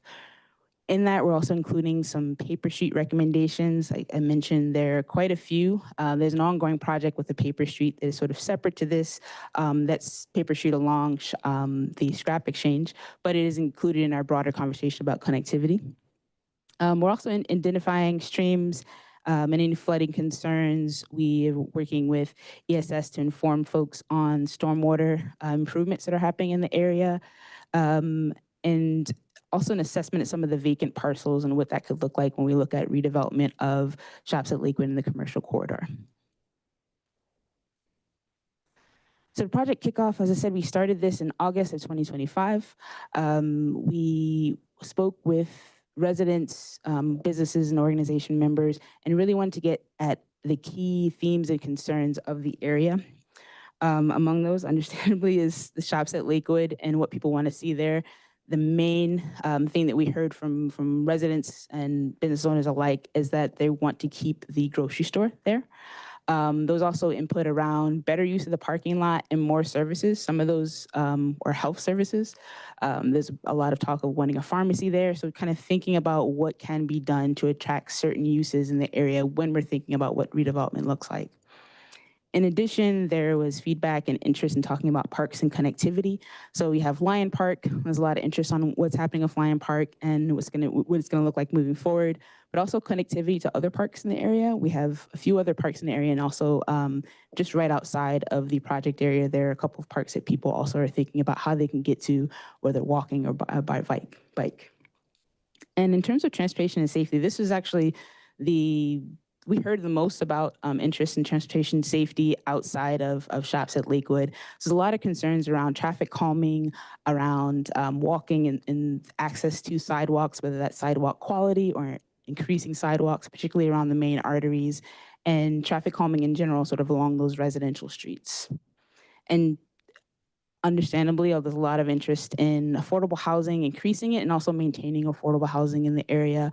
There are quite a few apartment buildings and sort of that we know are affordable, and also some Durham Community Land Trust properties in the area. So there's a lot of questions about how can those be maintained as any future redevelopment happens. And then in general, there was interest in public services, and that's everything from sidewalks to improving bus stops and increasing benches and access to trash cans, because it's an area, people walk a lot in this area, people move through the area a lot. So there's interest in how do we improve those services that supports the folks who are coming through it, and also just the neighborhood environment in general. So from that initial project launch and through our own analysis, we came up with a few focus topics, focusing on transportation safety, as I mentioned before. And we prioritized that because it was a big focus point for that initial engagement. And also the transportation is working on projects at the moment that we wanted to collaborate on. We want to focus also on connectivity in parks. So access to parks we can currently use, and also updates on Lion Park, and then how people get to those parks. So thinking about areas where those paper streets could be used as trails or other ways to connect different portions of the area. There was also interest in neighborhood identity and history. So kind of talking about what those historic resources are, what can be done to preserve those resources, and what types of ideas people have for building sort of around those and with those. And then, of course, the shops at Lakewood redevelopment. So we approach this through large-scale topic-specific engagement, some smaller focus groups, and partnering with city departments on those engagement efforts. And as I mentioned before, there's a transportation projects that are happening in the area. So this has been identified as a priority area for the Vision Zero project. Also with the Green Infrastructure Project, there's specifically a traffic calming project that was being proposed for several of the streets in the area. In terms of environmental street services, we were looking at improvements to watershed through some stormwater infrastructure, and there is also an ongoing effort to pave some of the streets in the area. And on top of that, there's also the Office for Performance and Innovation. And this is their second year of the Love Your Block grant. And they wanted to focus specifically on this area in terms of community-led projects for improvement, primarily focusing on sort of community beauty projects, so sort of looking at like beautification around parks, but also looking at some potential traffic calming, sort of small-scale traffic calming projects. And so for the transportation focus, we started with this, as I said before, because there's an ongoing engagement around transportation EGI projects. And they actually started this, we were able to time it so that we can engage with them in December. So they actually came and did specific engagement on their traffic calming projects. We were also able to bring in folks from the bike walk plan to provide some information about what some of the suggestions were for the area.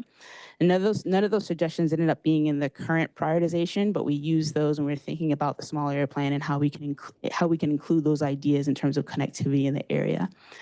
And then we have map-based engagement where people identified specific geographic areas where they wanted to see improvements, and they gave suggestions for that. So that's going into our policies and action items, as well as helping transportation to prioritize certain improvements in the area. On April 16th, just recently, we had an engagement around parks, open space, and connectivity. And so Lion Park really is the largest park in the area. And unfortunately, it's a part of the NCDEQ's pre-regulatory landfill program, so that is currently closed. We had folks from DPR come and they could provide some updates about that, where we are in that process and how community members can get more information about it. But there are quite a few parks in the area where we also got feedback on improvements people wanted to see, and also thinking about how they get to those parks. We had some engagement around the sort of few city-owned parcels that aren't the cemetery and aren't parks, but mainly around the paper streets and what people would like to see in those areas. And we were able to sort of prioritize a couple of paper streets.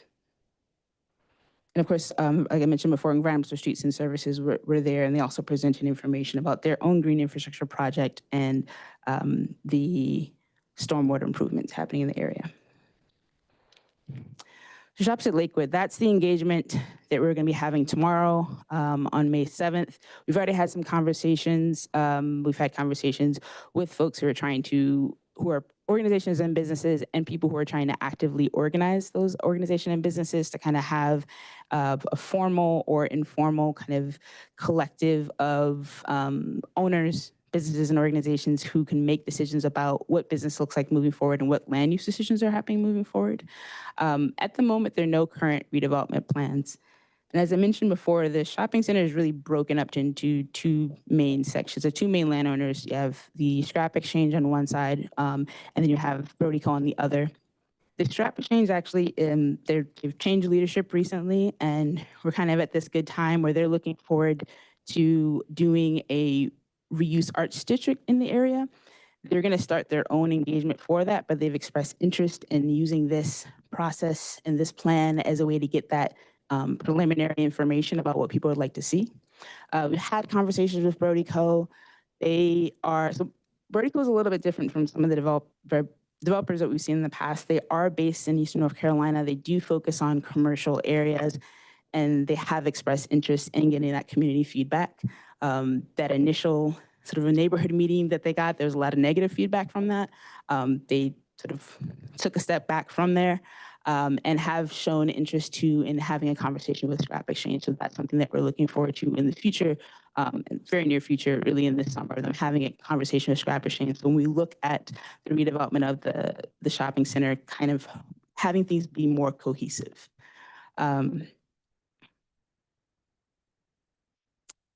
And so we have an engagement plan for May 7th. And one of the activities we're going to do for that is actually a sort of diagramming and mapping activity where people can give feedback on how they move through the shopping center. In addition to some of the things they want to see there, looking at kind of building placement, looking at what a potential redevelopment could be, how they enter into that area, and then also how it connects to the other commercial corridors. We're looking at really at opportunities for redevelopment, but also how we connect that shopping center to the commercial corridors and thinking about this as a 15-minute community.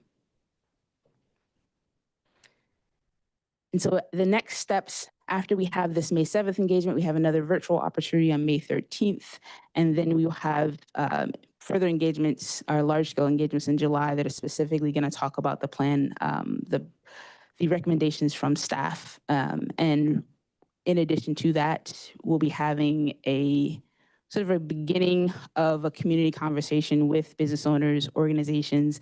It's going to be at the tail end of this project, so looking at the staff recommendations for Shops at Lakewood, but the goal is to sort of start a series of engagements or a series of meetings with businesses, organizations, and community members to sort of think about what the revitalization of Shops at Lakewood looks like and how they connect the Shops at Lakewood to the Chapel Hill Road corridor, and also the Chapel Hill Street corridor. As I mentioned before, we're going to continue our engagement on the topic specific areas. We have a planned draft released in June, and we'll have engagement, a couple more engagement opportunities in June and July around that draft. And the plan is to start the Planning Commission adoption in a September meeting. This is additional information for upcoming events.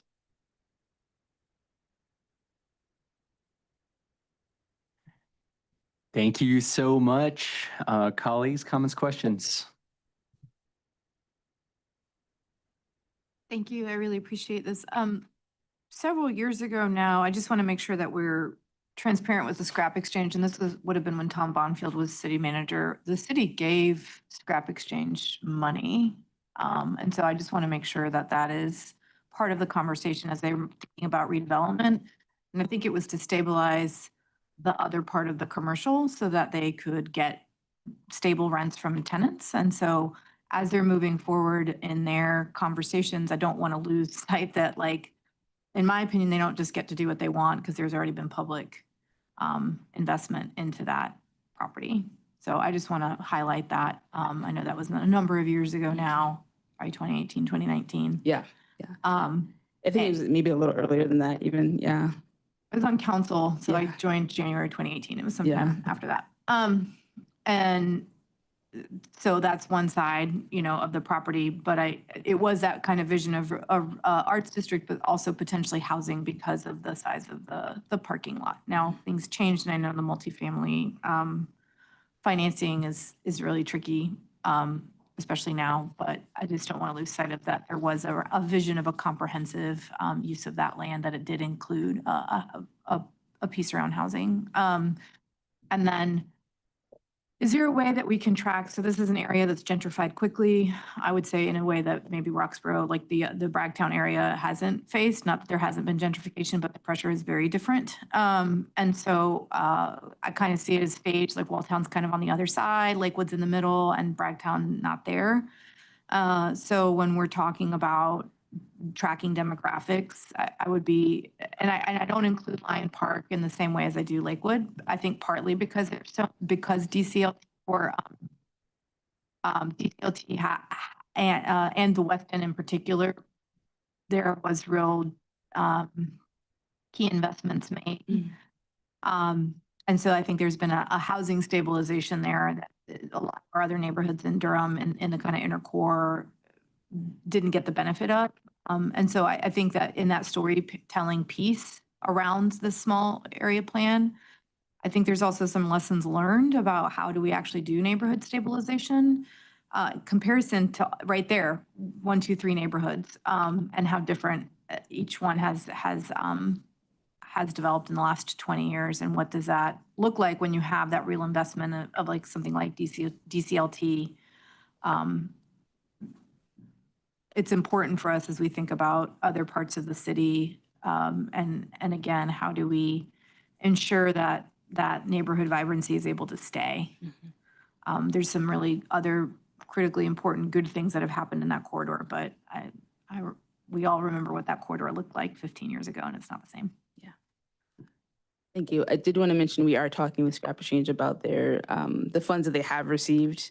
They are open to talking about how that's going to be incorporated into their redevelopment plan. They also did receive specific funding for affordable housing, so that's definitely a part of the conversation. Thank you. Chair Jacobs. So I just, first of all, I don't want to repeat everything that we said as Chair Baker said, but I think all of the issues that were raised, a lot of them still apply to this as well. And I think, again, the asset mapping is really important. And, related to that, because I was going to make the same point, the West End is, we've seen from the data, has had the least amount, has not had the same level of gentrification and increase in tax values because of the investments by the Durham Community Land Trust. And as a matter of fact, the county, we recently, through our ARPA funding, provided $1.5 million to DCLT, and they were able to, and I believe it's in this area, they were able to buy apartments on Anderson, right near Lakewood Elementary School, and the parcel next door to then be potentially in the future build in another apartment building. Yeah, I think honestly with both of the plans, being able to note where is there already some type of affordable housing that is by, it is under some type of restrictions, whether it's the 30-year like Sankofa Landing, which is in the other plan, versus the DCLT properties. I think also, I just want to lift up related to scrap exchange. I agree. I remember actually Duke was even involved in the conversations about the Lakewood redevelopment. There were challenges related to infrastructure that were going to be very costly under the parking lot to get access to things like water and sewer. But I want to lift up the role of El Futuro specifically in Lakewood, because the investments that they have made, which frankly with county funding, because they've gotten several DOST grants to develop that amazing, outside area there that's incredible, which they keep expanding and connecting to the neighborhood on, but they have been up against not friendly collaboration with at least the previous owner of that, of the shopping center there. So I hope that we'll see a change with that. And, and the skateboard park that's going up at the scrap. And then, of course, Lakewood Social, that business there is a big gathering place. So it has its own unique features.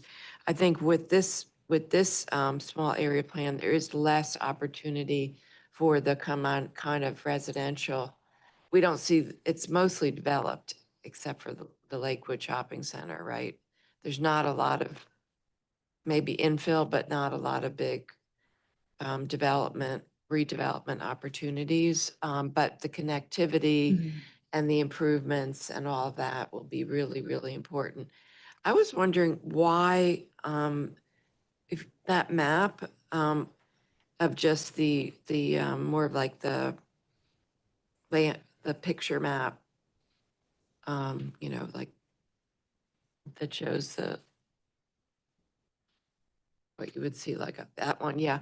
Why is that piece, some of that commercial along West Chapel Hill Street not included? Isn't that like the co-op and a lot of those small businesses there? Why is that not included in the small area planning? So it wasn't included. So it wasn't included in the scope of the small area plan because they had quite a bit of focus. They had a specific sort of design plan that happened there, and there was a new zoning district that was developed, commercial infill. So it wasn't so much that this isn't a part of the area that's important. We were thinking about that in terms of connectivity, but rather we wanted to make sure in terms of our land use and sort of zoning questions, we were focusing on areas that weren't a part of that initial work.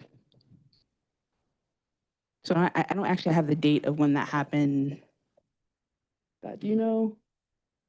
I don't know if maybe that should be looked at again because like connectivity to those businesses and things like that are,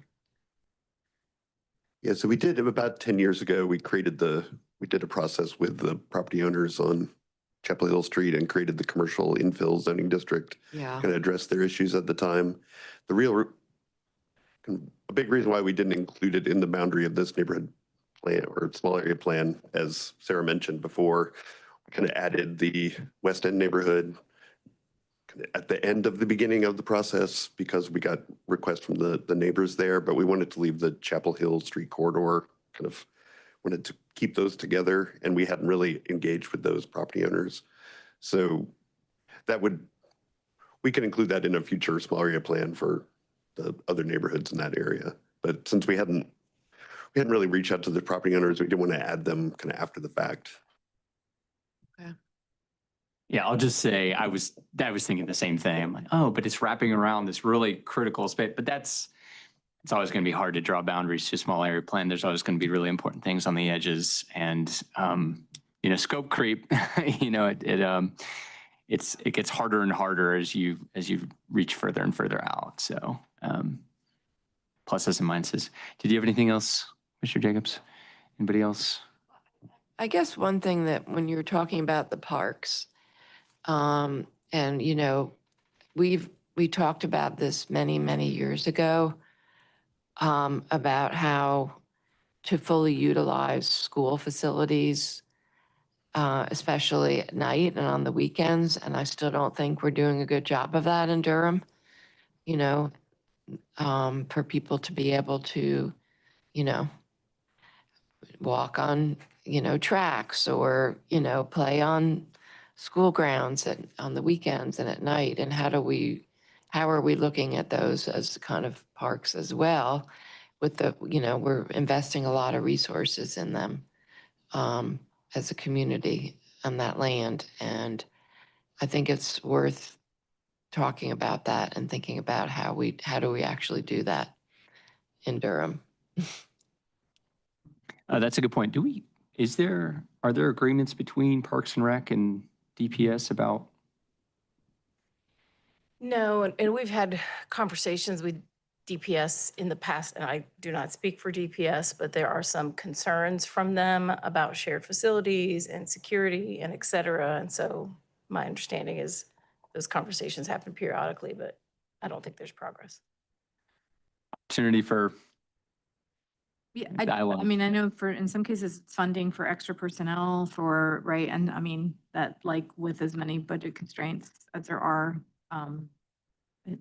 it's a money, as is almost always the case, I should say, maybe not always, almost always the case. It's often about money and funding, right? Like they're going to have personnel potentially on facilities and think about that cost. And when you have the giant list of things that they need, it just becomes hard to figure out. I think it would be worth just even having a sense of what does that look like, because especially with, with our comprehensive land use plan saying that we want people to, have access to open space and parks, and it could end up in the long run cheaper to not have to build a separate park if there's something that is located nearby. Anyway, it's just something to think about. Definitely. And I know kind of informally people will sneak on to, school properties and use them, and it's an enforcement thing too. Councilmember Kopak, did you have anything? No? Okay. And I will also second the things that I said from the last item. Shops at Lakewood, huge opportunities there, obviously. And so many assets there already. It's kind of like the commercial with the tiny little car and people keep getting out. It's like, how can you pack so many beloved businesses and institutions into one really small space? It's also interesting because it's this kind of aged shopping center, but it's actually really comfortable to walk along there. And you can do it when it's hot and sunny out because you're shaded, and when it's raining out and it's wide, and the frontage along those businesses is actually quite nice. You can do window shopping. There's Bright Black Candle and all that. So it's hard to imagine a scenario where that would ever in the near future get recommended for kind of like redevelopment of that specific building. I can't imagine that we would recommend anything like that. The parking lot just seems like it has huge amounts of opportunity for housing and civic space and just a whole new way of thinking. There's incredible transit access there, numerous bus stops along there with, I think, 15-minute intervals, free bus taking straight into downtown or south into the South Square area. Really a huge opportunity for doing redevelopment and doing it right. So I'll just come back, as I so often do, to you can fit great things in with great design and how important that is, and making sure that you're not shoving ideas down people's throat. You're not saying like you're going to get a whole bunch of density without maybe there's a public plaza and playgrounds and other things like that, and lifting up this amazing little civic space next to El Futuro, and which right next to that is just a fenced off vacant property that has a huge opportunity. You could front onto that. There's that connection up to the street that's behind the shopping area, which isn't super pleasant looking on the backside of those buildings. So just enormous amounts of opportunity when it comes to Lakewood and engaging with those landowners. There's vacant spots within the shopping center as well. I know that our former employee, Tom Dawson, is also on the board of the Scrap Exchange. So that's an interesting opportunity for engagement with them as well. So I can't emphasize enough just how important I think that getting that right is going to be, getting the vision for that property right is going to be. There's also the I don't know if it's owned by CASA, but the fenced off, I believe it needs a bunch of remediation within the neighborhood. And a couple years ago, CASA had rezoned it. I think it's CASA. Yeah. Do we have any sense of the opportunities there? I know that there's a lot of remediation that's needed, so. Yeah, so CASA, they conducted an independent environmental assessment of that area, and they found it to be highly contaminated. So it's adjacent to the Lion Park, and it seems like a lot of the contamination issues that we have at Lion Park on that site as well. So they actually don't own it. They didn't move forward with purchasing it because of that. Okay. Yeah, and of course, so you do some remediation, so expensive. Once you do some digging in, it stirs up all the bad stuff in there too. So, yeah, that'll be an interesting. What do you do with that? I think is an interesting question. Engagement types. I know we talked about this on the last item, but I know that Lion Park Community Center, great spot for engagement. I don't know if there has been engagement of kind of like walking or doing pop-ups, because I know that there are events at Shops of Lakewood and other spots. But if any of that has happened, I think that the middle school, Lakewood Middle School, is just below that. It's just below that, but I do think that they have engaged with the planning team. They have. One of their civic teachers has engaged their students, and they also had some students come to our last engagement. Cool. That's awesome. And again, speaks to, we've got boundaries here on a map, but if you're on the edge, I don't think that it precludes you from participating. There are a lot of vacant buildings or several vacant buildings in this area too, and along Chapel Hill Road. And then I agree with the comments about it'd be interesting to see the community land trust properties as well, because I do think that has played a big role in, lessening the impacts of gentrification and displacement. But I look forward to, I'm going to try and make that the meeting tomorrow. I look forward to future meetings and seeing what you all come up with. Yes. Yeah, two things. Can y'all send us the list of the community meetings for both small area plans when y'all have them, just so that we know? Yes. I can't come tomorrow, it's too short notice. And then second, oh, what is it gonna be? Oh, well, El Futuro did get PB money as well. Yeah. This is what it was. For some of the longer, like, more established, apartment complexes in the area, can we also get that, like, a list of those, even if they're privately held? Because as we're thinking about, naturally affordable, whatever, NOAA, naturally occurring affordable housing, understanding where those properties are in the area and what the opportunities are there. Yes. When we think about neighborhood stabilization, we don't have the money, but maybe one day we will. It's a great point. Yeah, great point.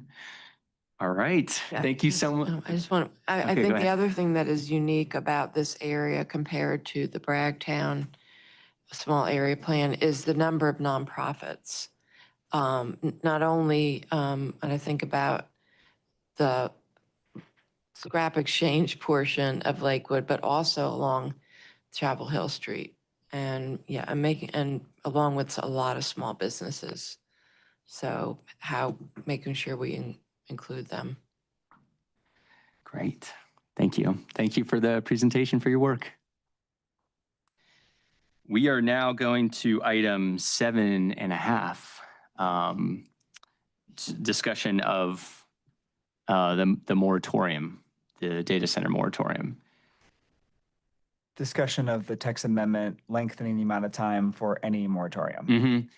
So I think maybe I'll just speak a little bit, teeing this up. So we had originally proposed a 2-year moratorium that would give us time to look and study the issue of hyperscale data centers. We discovered archaic provisions never before used in the UDO that self-impose certain requirements for going through the moratorium process that limited us to 2 months without taking it to the Planning Commission. And so that's what we ended up voting on Monday. So putting in place a 2-month moratorium, and then up to 12 months with Planning Commission review. So that's where we are. Also, as I understand, the moratorium language was also carried forward into the LDC. So that might be something for us to take a look at as well. And do you want to add anything? Regarding the text amendment? Here, I'll just finish up, and then you can, if either of you want to add anything onto what I've said, or correct anything that I've said, you can feel free to. So, a few different avenues here, because I know that there's a range of interest in how to move forward here. So, we have these 2 months. We have procedures in the Unified Development Ordinance. This would follow a portion of the procedures under text amendment, actually, to go through the moratorium, take it through the Planning Commission, which is joint city and county, and then take the moratorium to each of the respective bodies. That would give us 12 months moratorium. There's also interest in having longer moratorium, and so that would require amending the text to the Unified Development Ordinance regarding moratorium. It is our regulation self-imposed upon us, and that would allow additional flexibility. We wanted to go longer, we could go longer. And so I think for me, there's a question of how long would that take? I want to hear county's reaction to that. But that is a strong desire on the part of, I think almost every member of City Council spoke on Monday, was interested in having something longer than 12 months. And so I think I've teed everything up there and would appreciate any reaction from the county attorneys. Can I ask a question? Sure. So what we're discussing here is just the limits of what you all ran into, right? Not the actual moratorium, because that's going to be individual boards' decisions, correct?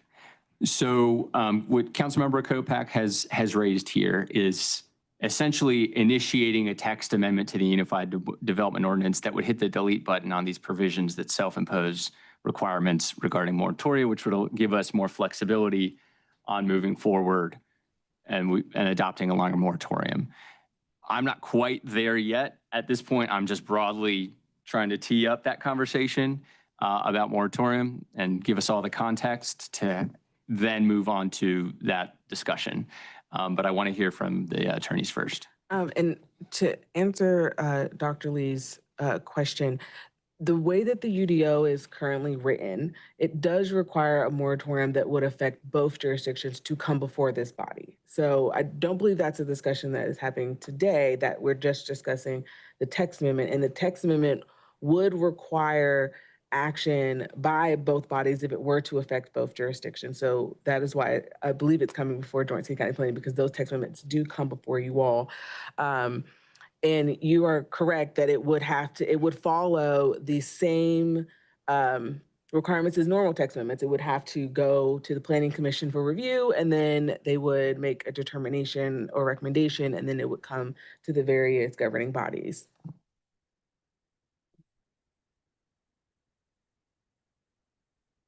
Attorney Massey, do you want to add anything? Well, this is, of course, the first I was told about this proposal. So I'd like to take a look at the UDO provisions in terms of what is the process and how it would play out. To my Chair Lee's question, the moratorium, each body can adopt separate ones. They don't have to be a jointly adopted moratorium.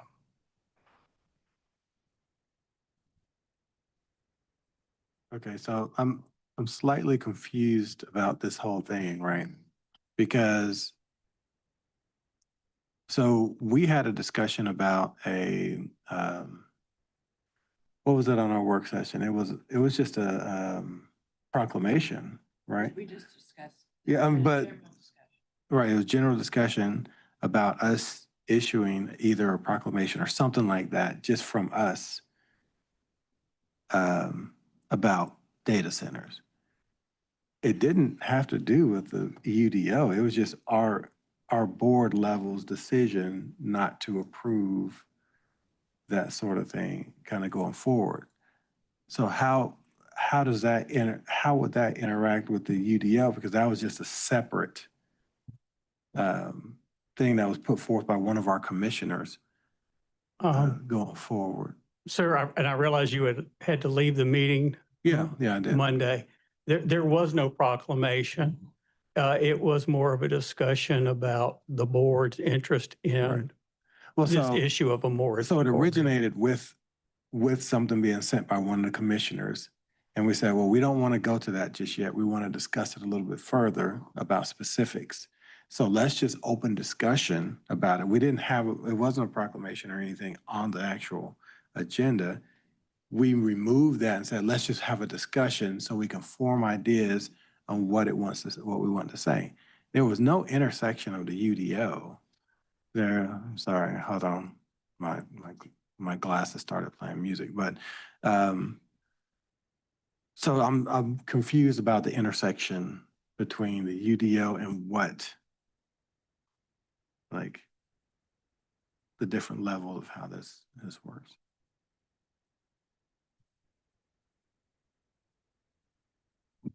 If you want to speak first, and then Councilmember Kopak.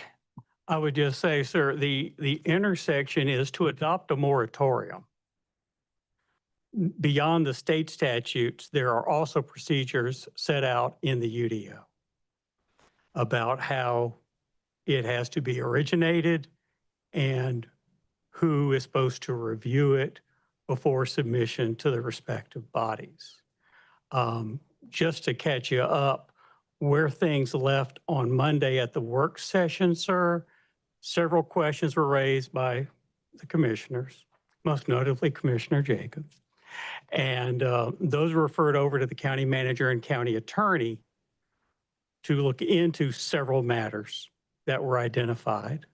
and then report back into the board. Yeah, I'll just add kind of three major restrictions here: Constitution of the United States, state, and you know how the state is so restrictive on what local governments can do.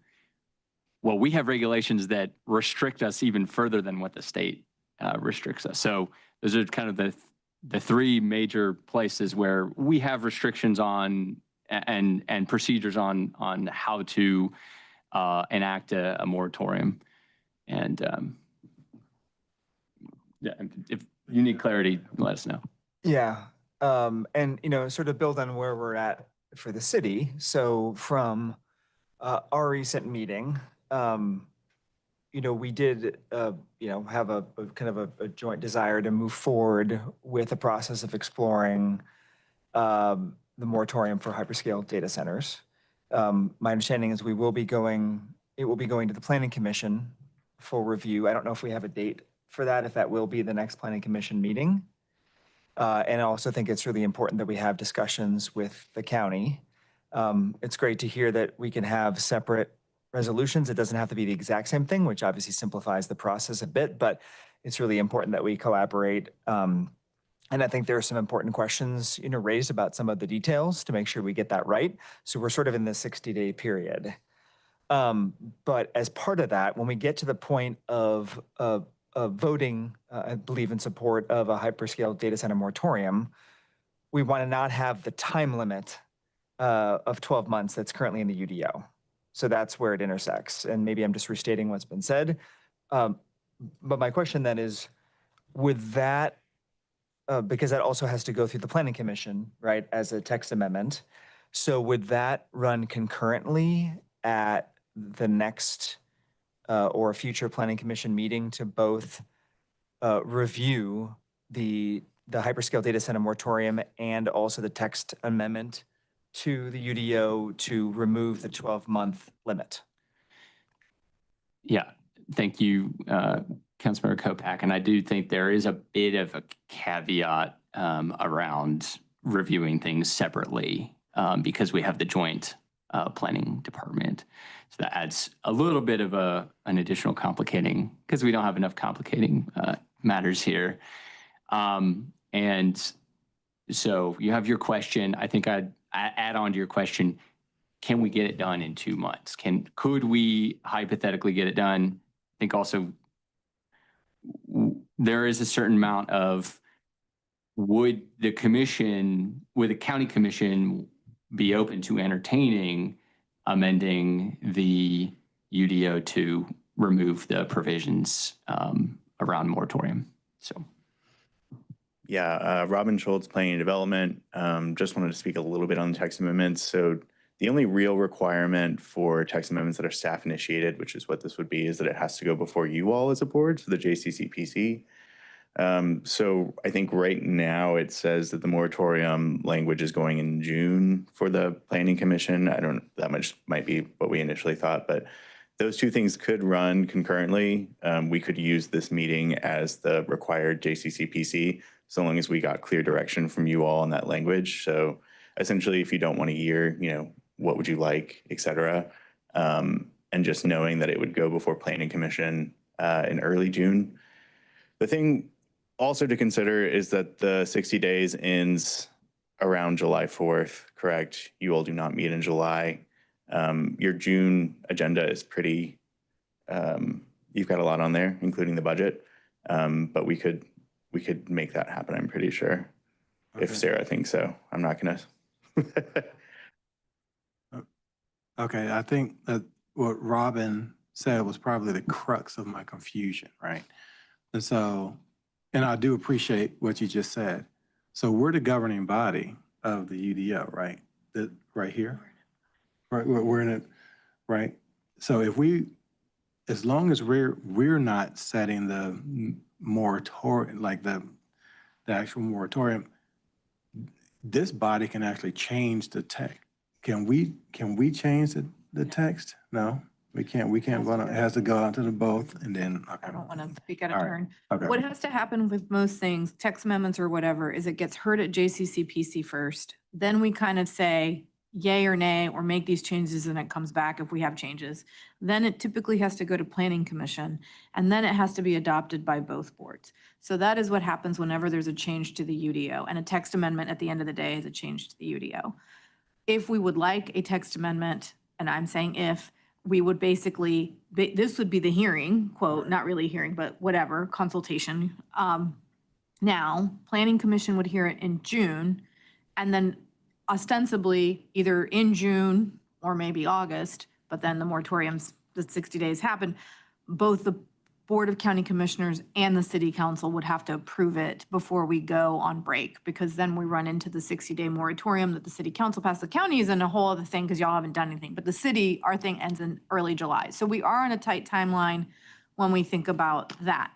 I have another thing, but I don't know if you want to have the rest of this conversation and then move to the other thing. So it's your call because you're the chair. What is your other thing? Okay, so, I mean, the county's gonna do what the county's gonna do, but there, in my mind, we can add a text amendment or put a thing in the LDC or whatever. Like 12 months is, even if we're all interested in a longer time, which I think, I mean, if the max is given 32 months, I say we do. Is it 32 months? Is that the max? That is the longest that, my understanding, Has that it is the helped? longest that, yes.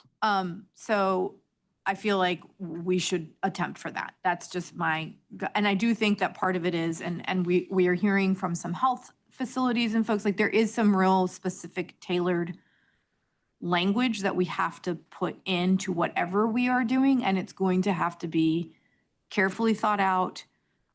It could be that they are not, like, a moratorium is for a thing, but like, we have the ability, at least my understanding is to say those kinds are not allowed within our LDC when we adopt, because we have a tiered approach. I know that's something that the mayor has talked about, and that's what I perceive it as a tiered approach. It's not a blanket moratorium. It's like, within this framework, for this purpose, for this thing, you're fine. It is one of the, do you tie it to energy use, whatever. There's constraints that I think we will be allowed to put in the code that is, I think, ultimately what the community and what we're seeing across the country are the impacts on water and energy use. And those are the things that people, rightfully so, do not want in anyone's backyard.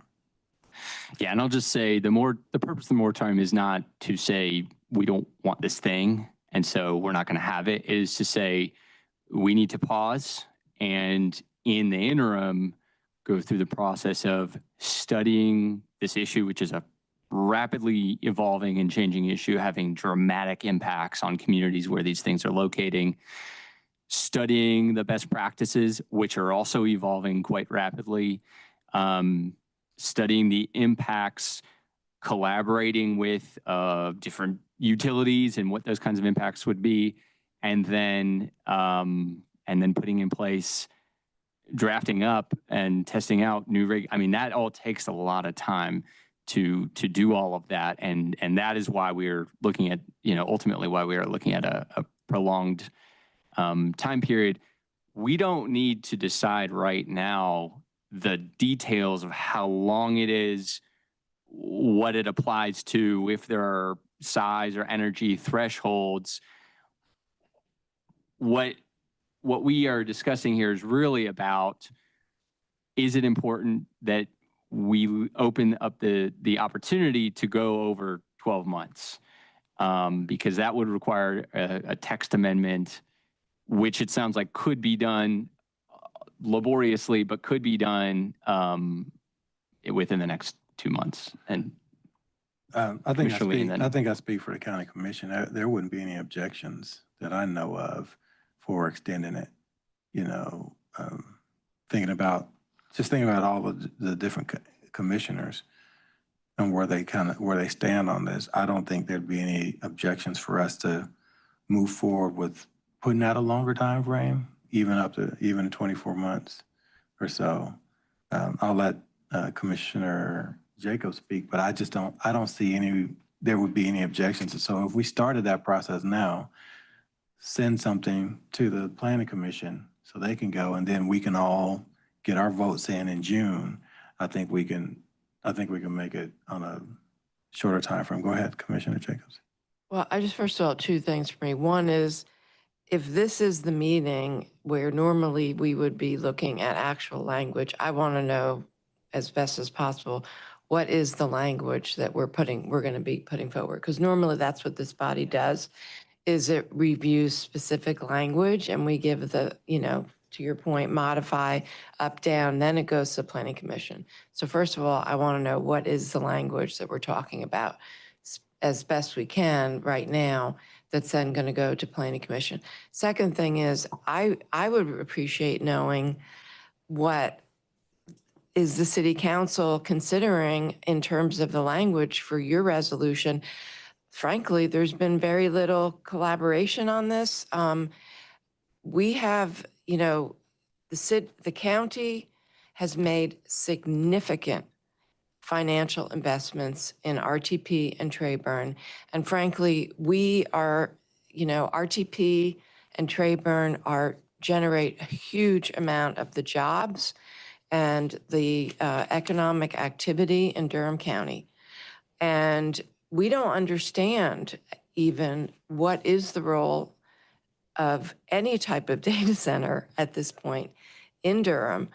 And we need to hear from folks in RTP and Trayburn about, we need to get some, be educated, know what we're even talking about. We just approved a new ordinance, RTP 3.0. I don't personally even know, what does our UDO say about the unincorporated areas? Obviously, we want to protect our watershed in northern Durham. We don't want hyperscale mega data centers, absolutely not, in jeopardizing our watersheds, our farmland. Again, we've made huge investments from the county side of that, but I don't feel informed at all about this issue. And I hope that there is going to be conversations between our staff with our economic development director related to RTP, because I don't even know what are we referring to when we say you're using the terminology hyperscale, because I don't know what the city is looking at this point, and what the city does will impact RTP and Trayburn, because that's where a lot of utilities come from. The county has invested in $30 million in the city's pump station, Snow Hill, to serve Trayburn. So, we are all linked, and we just need to make very educated, thoughtful, informed decisions. And so I just want to put that out there, that, all data centers are not alike, and we need to know what we're talking about and what the implications are. Absolutely, Commissioner Jacobs. And thank you so much for that statement. I think that's all really, really important. And I think that is exactly what this is all about. And your first question, what is the language? We know what the language is here tonight. The language is to delete the additional restrictions that we have placed on ourselves to free us up to be able to pass moratorium language. And the moratorium language does not have to be the same for the county as it does for the city. I think that there are certain things, and this is where it's both complicated and also an asset to have the same planning department for the city and the county.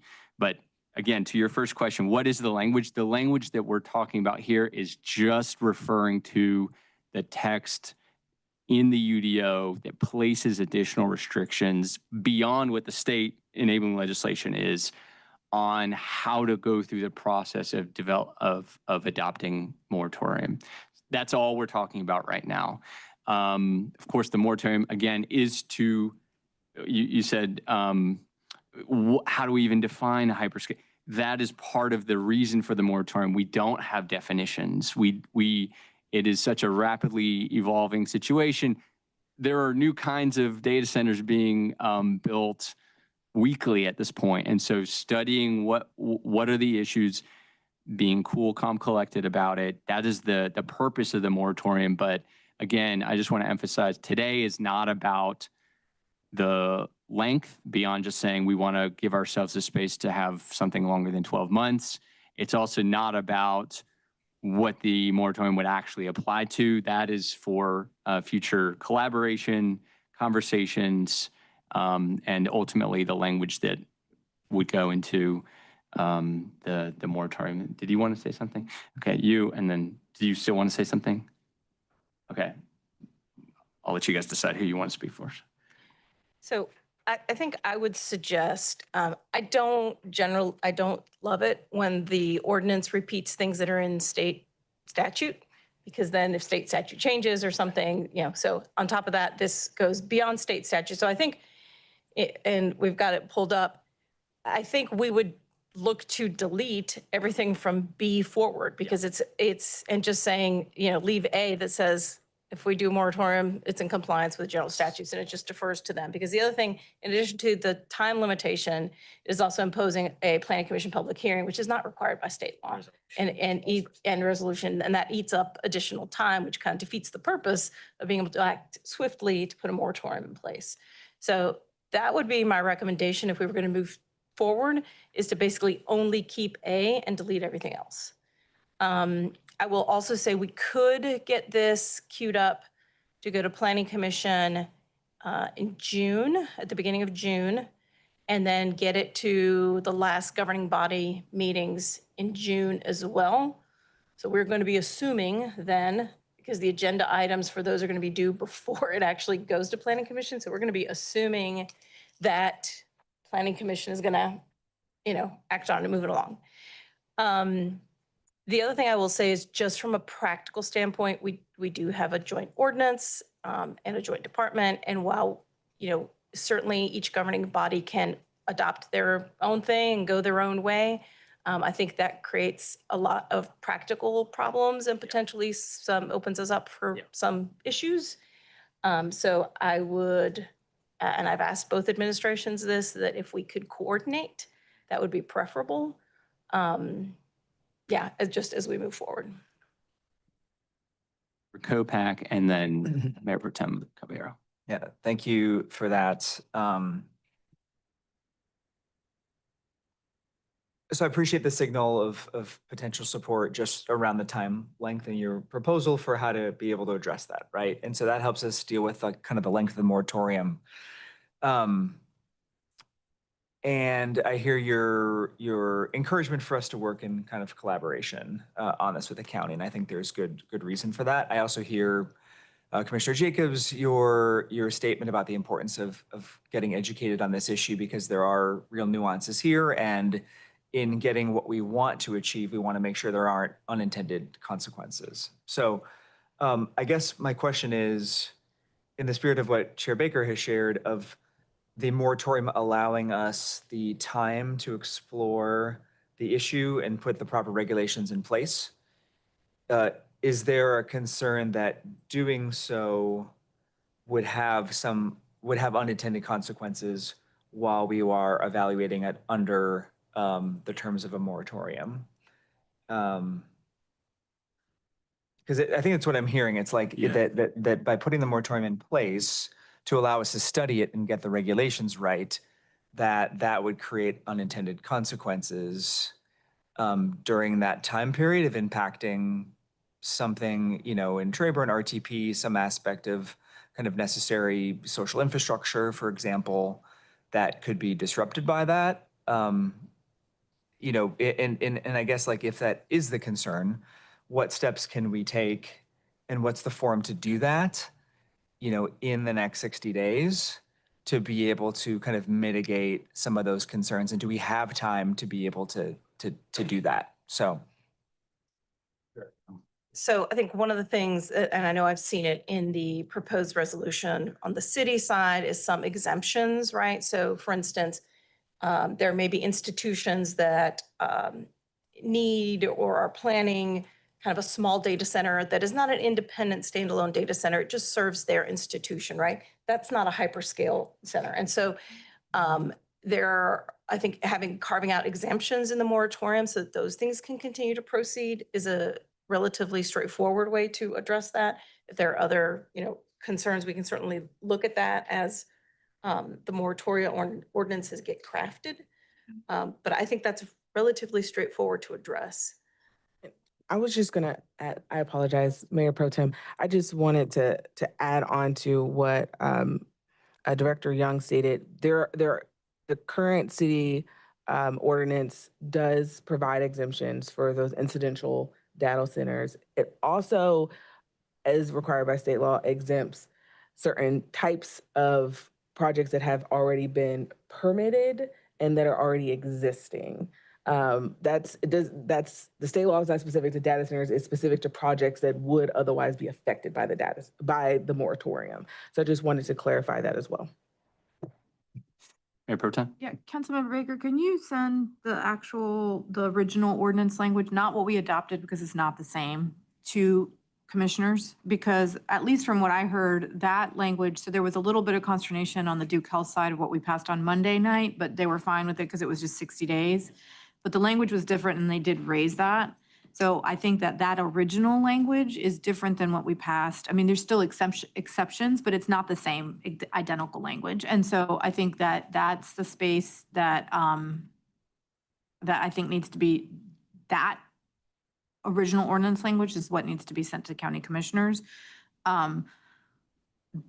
Those were to your point, Commissioner Jacobs, what is already in Trayburn is not affected by what we did Monday, whatever we're thinking, whatever RTP is anticipating. That is because it's tied to a use of a business or an entity current. Like it's not a and there is going to be nuance. There's been conversations on square footage and things like that. And so I think if Councilmember Baker can send you the original ordinance, I think there will be a lot of questions answered. My question is just on this thing that can we have that highlight wherever it went? Where did it go?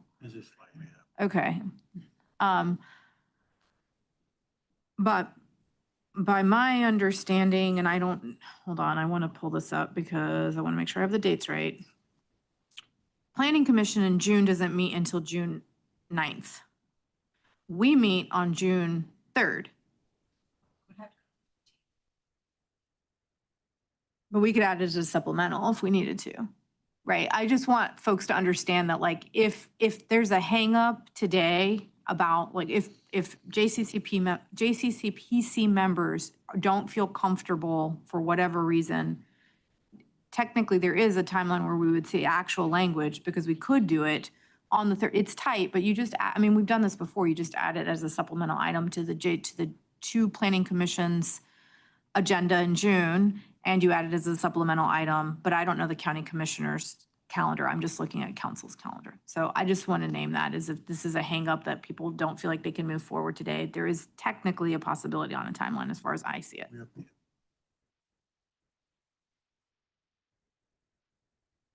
Thank you. It would be good to see the language, but I do want to clarify that as far as I know, and from what I've been told, is that stakeholders in Trayburn and RTP have not been included for input and in the conversation. Don't want to make any assumptions about their specific plans and needs. And they need to, that's why I said to please make sure that our economic development director is part, our staffs are working together. And also, yes, we want to make sure that Duke Health, the VA as well, that we are, again, not making assumptions, that we are definitely communicating and making informed decisions. And that's why I was asking, what is some definition or threshold when we're talking about a mega center, hyperscale, like what are we talking about here? Because if we do a 3-year or 32-month moratorium, I don't want to have unintended consequences that are going to have negative impacts that are not intended just related to basically having jobs for people in our community that are not associated with these terrible situations that we're all are well aware of that we don't want for our community. But we also, I don't want to be a broken record about this, but I just want to make sure that we are communicating. Absolutely. Yes. 100%. Yeah. But that's separate from this. That I want to make Yes, sure that's that separate. we're clear that that's separate. That's for us to discuss after this. Right. And I just want us to move forward with this so that we can get to that step. That's what I want to do. Yeah, but you're teeing up the conversations we need to have over the next. Right, few but I weeks. want to make the point, if the city moves forward with certain language in their resolution, because we are connected related to access to utilities and things like that, it will impact places like Trayburn and RTP, where the county has jurisdiction, but I don't need to repeat myself. Heard. Thank you. Yeah. Commissioner Jacobs, every single council member on Monday night, I know you don't necessarily go and listen to our meetings, has said part of the reason we did a 60-day moratorium, part of the reason we are approaching this in a different manner is because we are all interested in working and collaborating with the county because we have a merged city-county planning department. And just for their benefit, not working together is not really an outcome anyone is interested in. And we took plenty of heat on Monday night with residents who were not particularly pleased with us and how we are approaching this. So I can say that was a unanimous decision by council on Monday night. Every single person said that. That's not one of us. That's not two of us. It's not a majority of us. It was 7 of us. So I hear your concerns, and I will say that there is no intent or desire on the city council's part to not work collaboratively with whichever department needs to be worked with. I am very optimistic that we will all be on the same page here pretty soon, but we definitely need to communicate with one another very, very well. Yeah, Councilmember thank you, Chair Kopak. Baker. So I guess with that in mind, from a planning department standpoint, what's your perspective on if the council moves forward on June 15th, but the county commissioners are not yet ready to do so with your interest in having us have aligned language? That's the first question. And then the second question will be, what are the steps we can take between now and then? What is the right forum to convene in? Conversations to have in order to get to a place to minimize the likelihood of that happening? Can I ask a clarify? My understanding is the only thing we're trying to do in June is deal with the text amendment to limit the moratorium. Then there would be separate, Well, no, because Well- if we address the time frame, Yeah, go ahead, Director. Yeah, I think part of the issue is, as Robin said, like the time clock on the 60-day moratorium ends July 4th, right? July 3rd. July 3rd, thank you. Math is hard, calendar math is harder. And so there's going to be a gap if the city does not adopt another moratorium or to extend the moratorium basically before they go on their break, at their last meeting. So one of the things that I was going to kind of seek clarification is if we're going the route of eliminating this from the UDO, then we don't have to have the moratorium public hearing at Planning Commission. If we structure it in the agenda on the 15th, then this is just for council, right? Because we got to solve the council kind of gap problem. If the text amendment item goes first on the agenda, then that is out of the ordinance and we make it like effective upon adoption. So it's effective immediately. And then you all can go ahead and have a public hearing that night to go ahead and extend your moratorium for whatever period of time. I think my main interest in terms of coordinating is where I think we would potentially be opening ourselves up for some issues is if, for instance, the two bodies adopted moratoria that were drastically different in time frame, right? If one body says we can do this in a year and the other body says, no, it's going to take us 2.5, I think we're opening ourselves up for exposure, right? So I think if the county comes later down the road and they just sync up with whatever longer time frame the city has adopted, I think that would, or close to it, doesn't have to be exact, but I'm concerned about there being a big discrepancy in the time frame because I think that does open us up. That's absolutely right. Yeah, it's not, let's do this, and then we think about what to do next. We need to be here in the next few weeks thinking about what we are going to be doing next, because basically in the same meeting where we would be adopting this text amendment is when we would be, and we have to have the 10-day notice before that, adopting the ordinance per not these procedures, but the procedures that we'd have to follow in the state enabling legislation. I have a question. So is the intent to be the same language of the initial ordinance language you presented, council? Or are there going to be changes to that language? I think we can use that as a starting point, but I can't imagine that we won't be tweaking that language. So my suggestion is that attorneys on both, and I know the city attorney's office has it, but the attorneys on the county's office gets that language, county commissioners get that language, and then on the county side, obviously planning already has it. Whoever y'all need on the county side to see that, you've mentioned your economic development folks, then once the county attorney's office has it and county commissioners have it, they need to decide who is it in their own entity that needs to see that language and provide feedback, right? So I think that's a step one. I would say on the city side, our Office of Economic and Workforce Development folks need to see it. And if there are, we don't do RTP, that's a county thing, same thing. If there are stakeholders that the county, and Commissioner Jacobs, you've listed them, that the county feels needs to be involved, then that is on, in my opinion, that's the burden on the county to work with those stakeholders that they support and fund and whatnot. If the goal is the timeline in June, which makes sense to me. On the city side, we would probably have to do the same thing, but I think sending that initial drafted language that has already happened is the right first step, because if there has to be tweaks, it's going to come from there. So, thank you. When would, thinking about the clock, then when would this come before the Board of County Commissioners to be able to evaluate, I guess, informally or? Yeah, we can do it on, to Chair Lee's point, on the 22nd of June.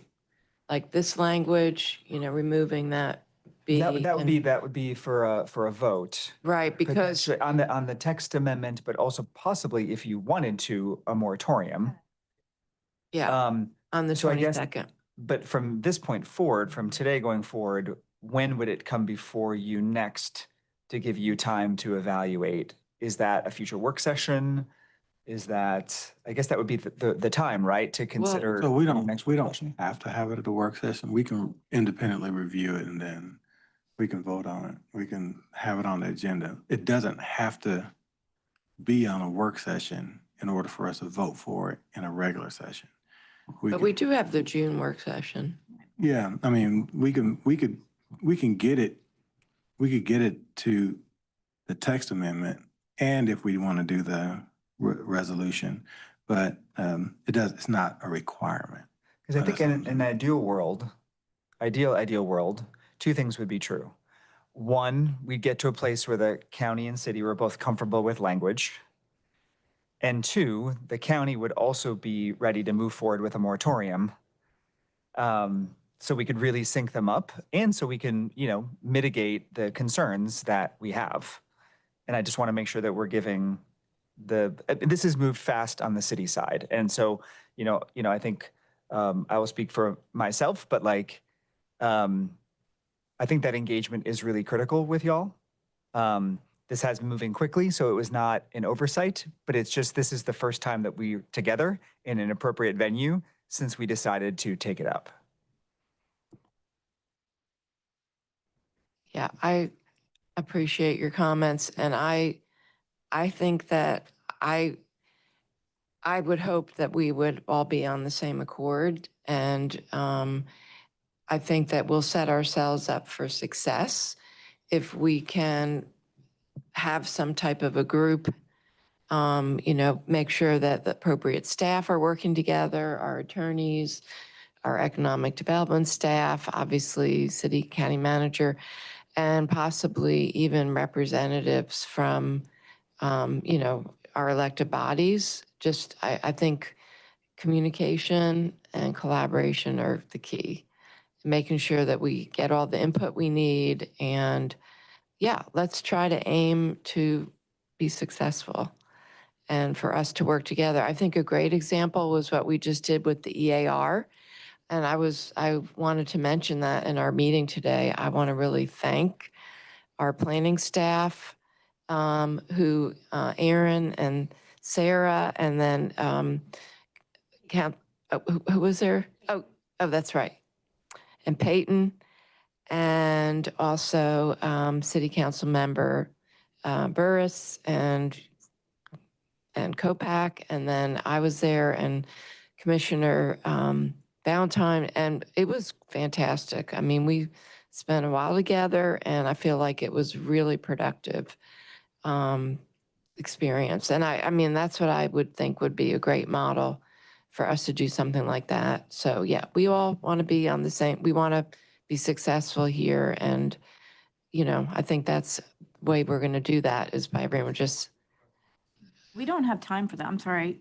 If we're trying to adopt this, if we're trying to adopt a moratorium in June by county commission and the city council, which is what it seems like we're saying, how long did this thing take, this last thing? Was a working group? I don't know, it was like an hour and a half. No, I'm saying how many months? Like, we're in May. I'm trying to figure this out to adoption. I mean, it doesn't have to be that way, was but it pretty seems quick. like we're trying to do that. I don't think it was. Yeah, just to schedule a meeting.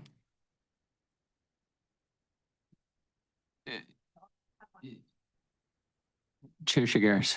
I have a question or a suggestion. I don't see any verbiage up there that limits the number of back-to-back 60-day moratoriums you could have. To allow everybody more breathing room, could city council just, before the first 60-day moratorium expires, have another one while all of these other things are going on behind the scenes? I think I appreciate that. I think that might even add more complications because then we have to go through the process again to adopt another moratorium. I think, honestly, as kind of hectic as I think the next 60 days are going to be, I do think that this is probably a little bit less, especially, and then July folks are off. I think this is probably the best route forward. But I'm glad we're trying to brainstorm here some of the ideas, but that's my thought. Yeah. Good. Did you have anything else, Chair Shigaris? No, thank you. Yeah. Regarding Commissioner Jacobs' point about communication, I do think that kind of the informal communication that we have is necessary, and then I could see setting up a meeting and sitting down and just saying, like, are we all on the same page? I could see it being hour and a half. So definitely something for us to think about whether we want to set something up like that. I just wanted to get some clarity on what's proposed today because, as I say, it was a bit of a surprise. And what I first heard was lifting the 1-year limit on a moratorium. But then when Director Young was talking, she said basically to delete everything from 319.6B on. And that's a little more extensive. Now, I haven't done a side-by-side with what's in 160D 107, but one thing that's in our process in the UDO is moratorium would go through the Planning Commission. If part of the proposal is get rid of that, I'm not offering an opinion. I just want to make sure that since this was such a surprise, the commissioners are aware that that's what's apparently now being proposed. And it's also, I'm going to point out that under the UDO, there's a lot of bodies that can propose a text amendment. JCCPC is not one of them. So this is really becoming more unusual. And that's why I want to make sure my clients understand what's happening. Absolutely. And I'll speak to that. So planning, and thank you for raising that. And my apologies that, and I'll take some of that responsibility that you were not better informed about this conversation. Things are moving quickly. So I just ask for some grace on that. So regarding Planning Commission would review the text amendment that would pull them out of the process of adopting a moratorium. So they would become very, very aware, and in fact would even be able to weigh in and make that recommendation to the elected bodies. And then also to your second point, this would become a staff initiated text amendment. So Can I just? do you have any follow-up questions or comments on that? No, sir. And I understand it's a fast process. I'm just trying to make sure that Yeah, absolutely. the commissioners understand some of the ramifications of what's being proposed for action today. Yeah. And thank you for that. We do actually have a JCCPC meeting in early June that we could bring language to, if that would be more comfortable for you all, before it goes to Planning Commission on the 9th and then to the City Council on the 15th. For the moratorium language. For the text amendment. Okay. Because the text amendment language is going to be deleting B onward. Right. But if I've heard some stirrings about what that would look like, so we can just bring it to you all just to have it so you can all see it before it goes to Planning Commission. All right, Councilmember Kopak. And just to sort of formalize, I want to reiterate what Commissioner Jacobs said and thank staff. The EAR working group I thought was really effective. And so I think that language will be coming back to the JCCPC at some point to review. I think it helped get us on the same page, alleviate potential concerns of our joint bodies and also of community. So could we have something similar? Try that right now and say that, Commissioner Jacobs and, Chair Baker or others or Commissioner Alam or others who would want to be involved to just have that discussion to help with the comfort and the alignment. I'm sorry, I spaced out for like 5 seconds there. You're saying, yeah, it's fine. Informally bring the moratorium language here so that this could be the. Nope, just have an informal working group of folks who want to raise their hand to be a part of it, for members of City Council and County Commission to sit down with the language together. With staff. The moratorium language. The moratorium language, Mm-hmm. yeah. Mm-hmm. Like we did with the EAR, so. Okay. Because I think that's sort of what you were recommending, and I saw value in that. Have a meeting, set up a meeting with the relevant And let's do it people. quickly because this is moving. Yeah. quickly. One other thing from a procedural standpoint, just to kind of assuage any concerns. JCCPC review of a text amendment is not mandated, right? It even says this responsibility does not create a legal obligation for review of text amendments. And furthermore, the city and county managers can decide that something is important enough and not warranting a delay and direct me to move beyond y'all with not bring something here. So there's not a procedural problem with having this discussion, giving us direction today. We're happy to just bring the language back as an FYI. Next month, just know that agenda items will already have been submitted and be in motion. But again, all we're doing is just deleting B through whatever. Mayor Pro Tem. Yeah, thank you. I appreciate the EAR example being raised. It is a different timeline. That was presented to JCCPC in like February.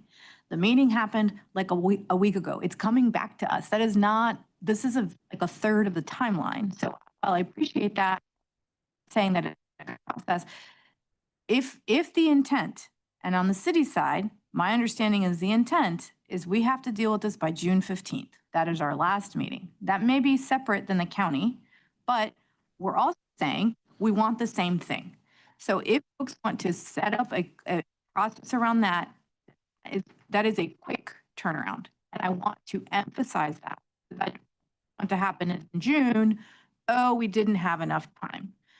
If folks are committing to the model that was set up by EAR, that was like a 3-month process. We don't have 3 months.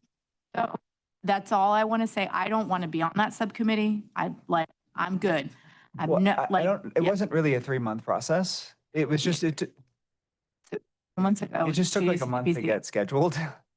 That was the only issue, but Yeah. it could be like one representative from the county and one representative from the city. And if y'all can meet like this week or next week, I hear you, has to be fast. Yes, that's all. In the next, I mean, we need, in the next couple weeks, in the next few weeks, actually. It doesn't have to happen immediately. Yeah. So we'll be ready to go. It'll be me and Nita, I'm sure. So we're ready to go already. Okay. Let's meet right after this meeting. No, I'm just kidding. I'm just kidding. I'm just kidding. All right.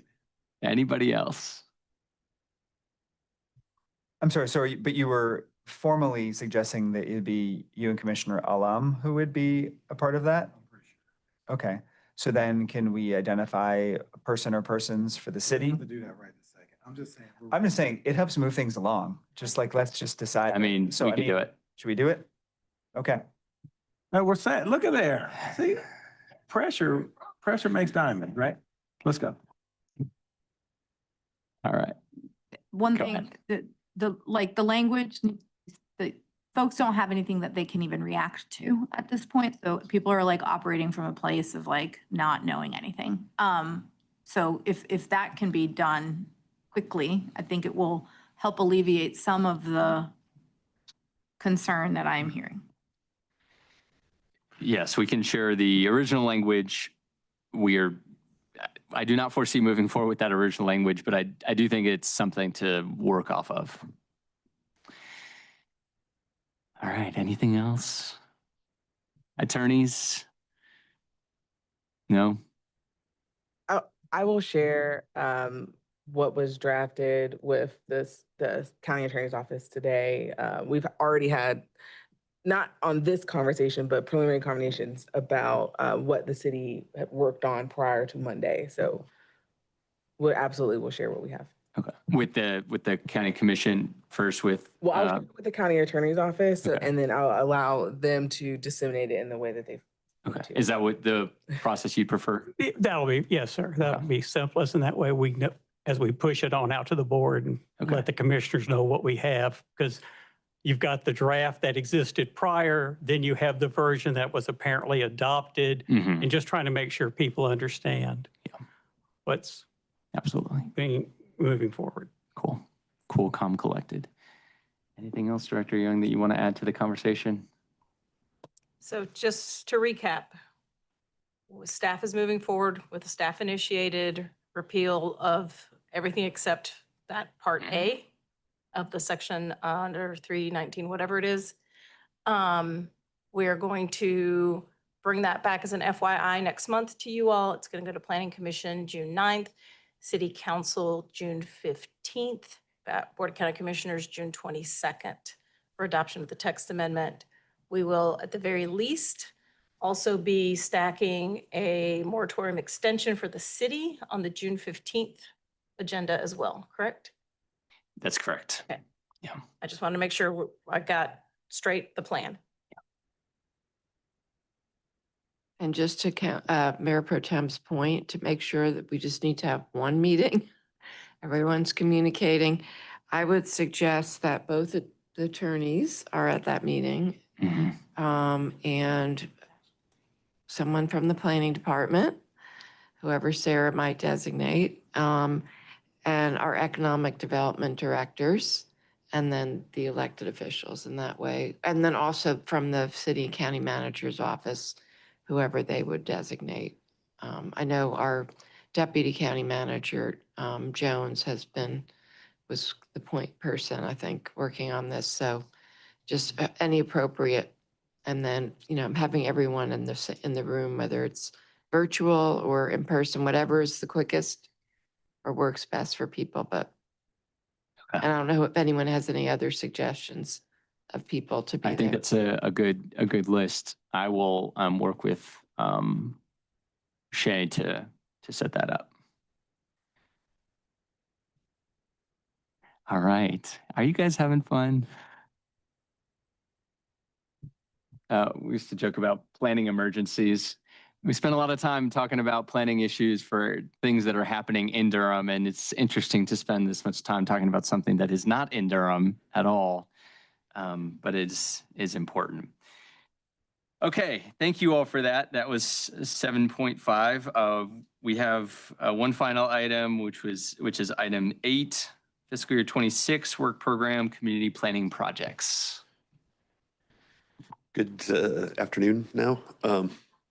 This is our newish monthly item. There's been no changes since last month, and you've kind of heard updates on the things that are the 2 small area plans, which are coming up soon. So I'm happy to answer any questions if you'd like. Otherwise, I will make this brief.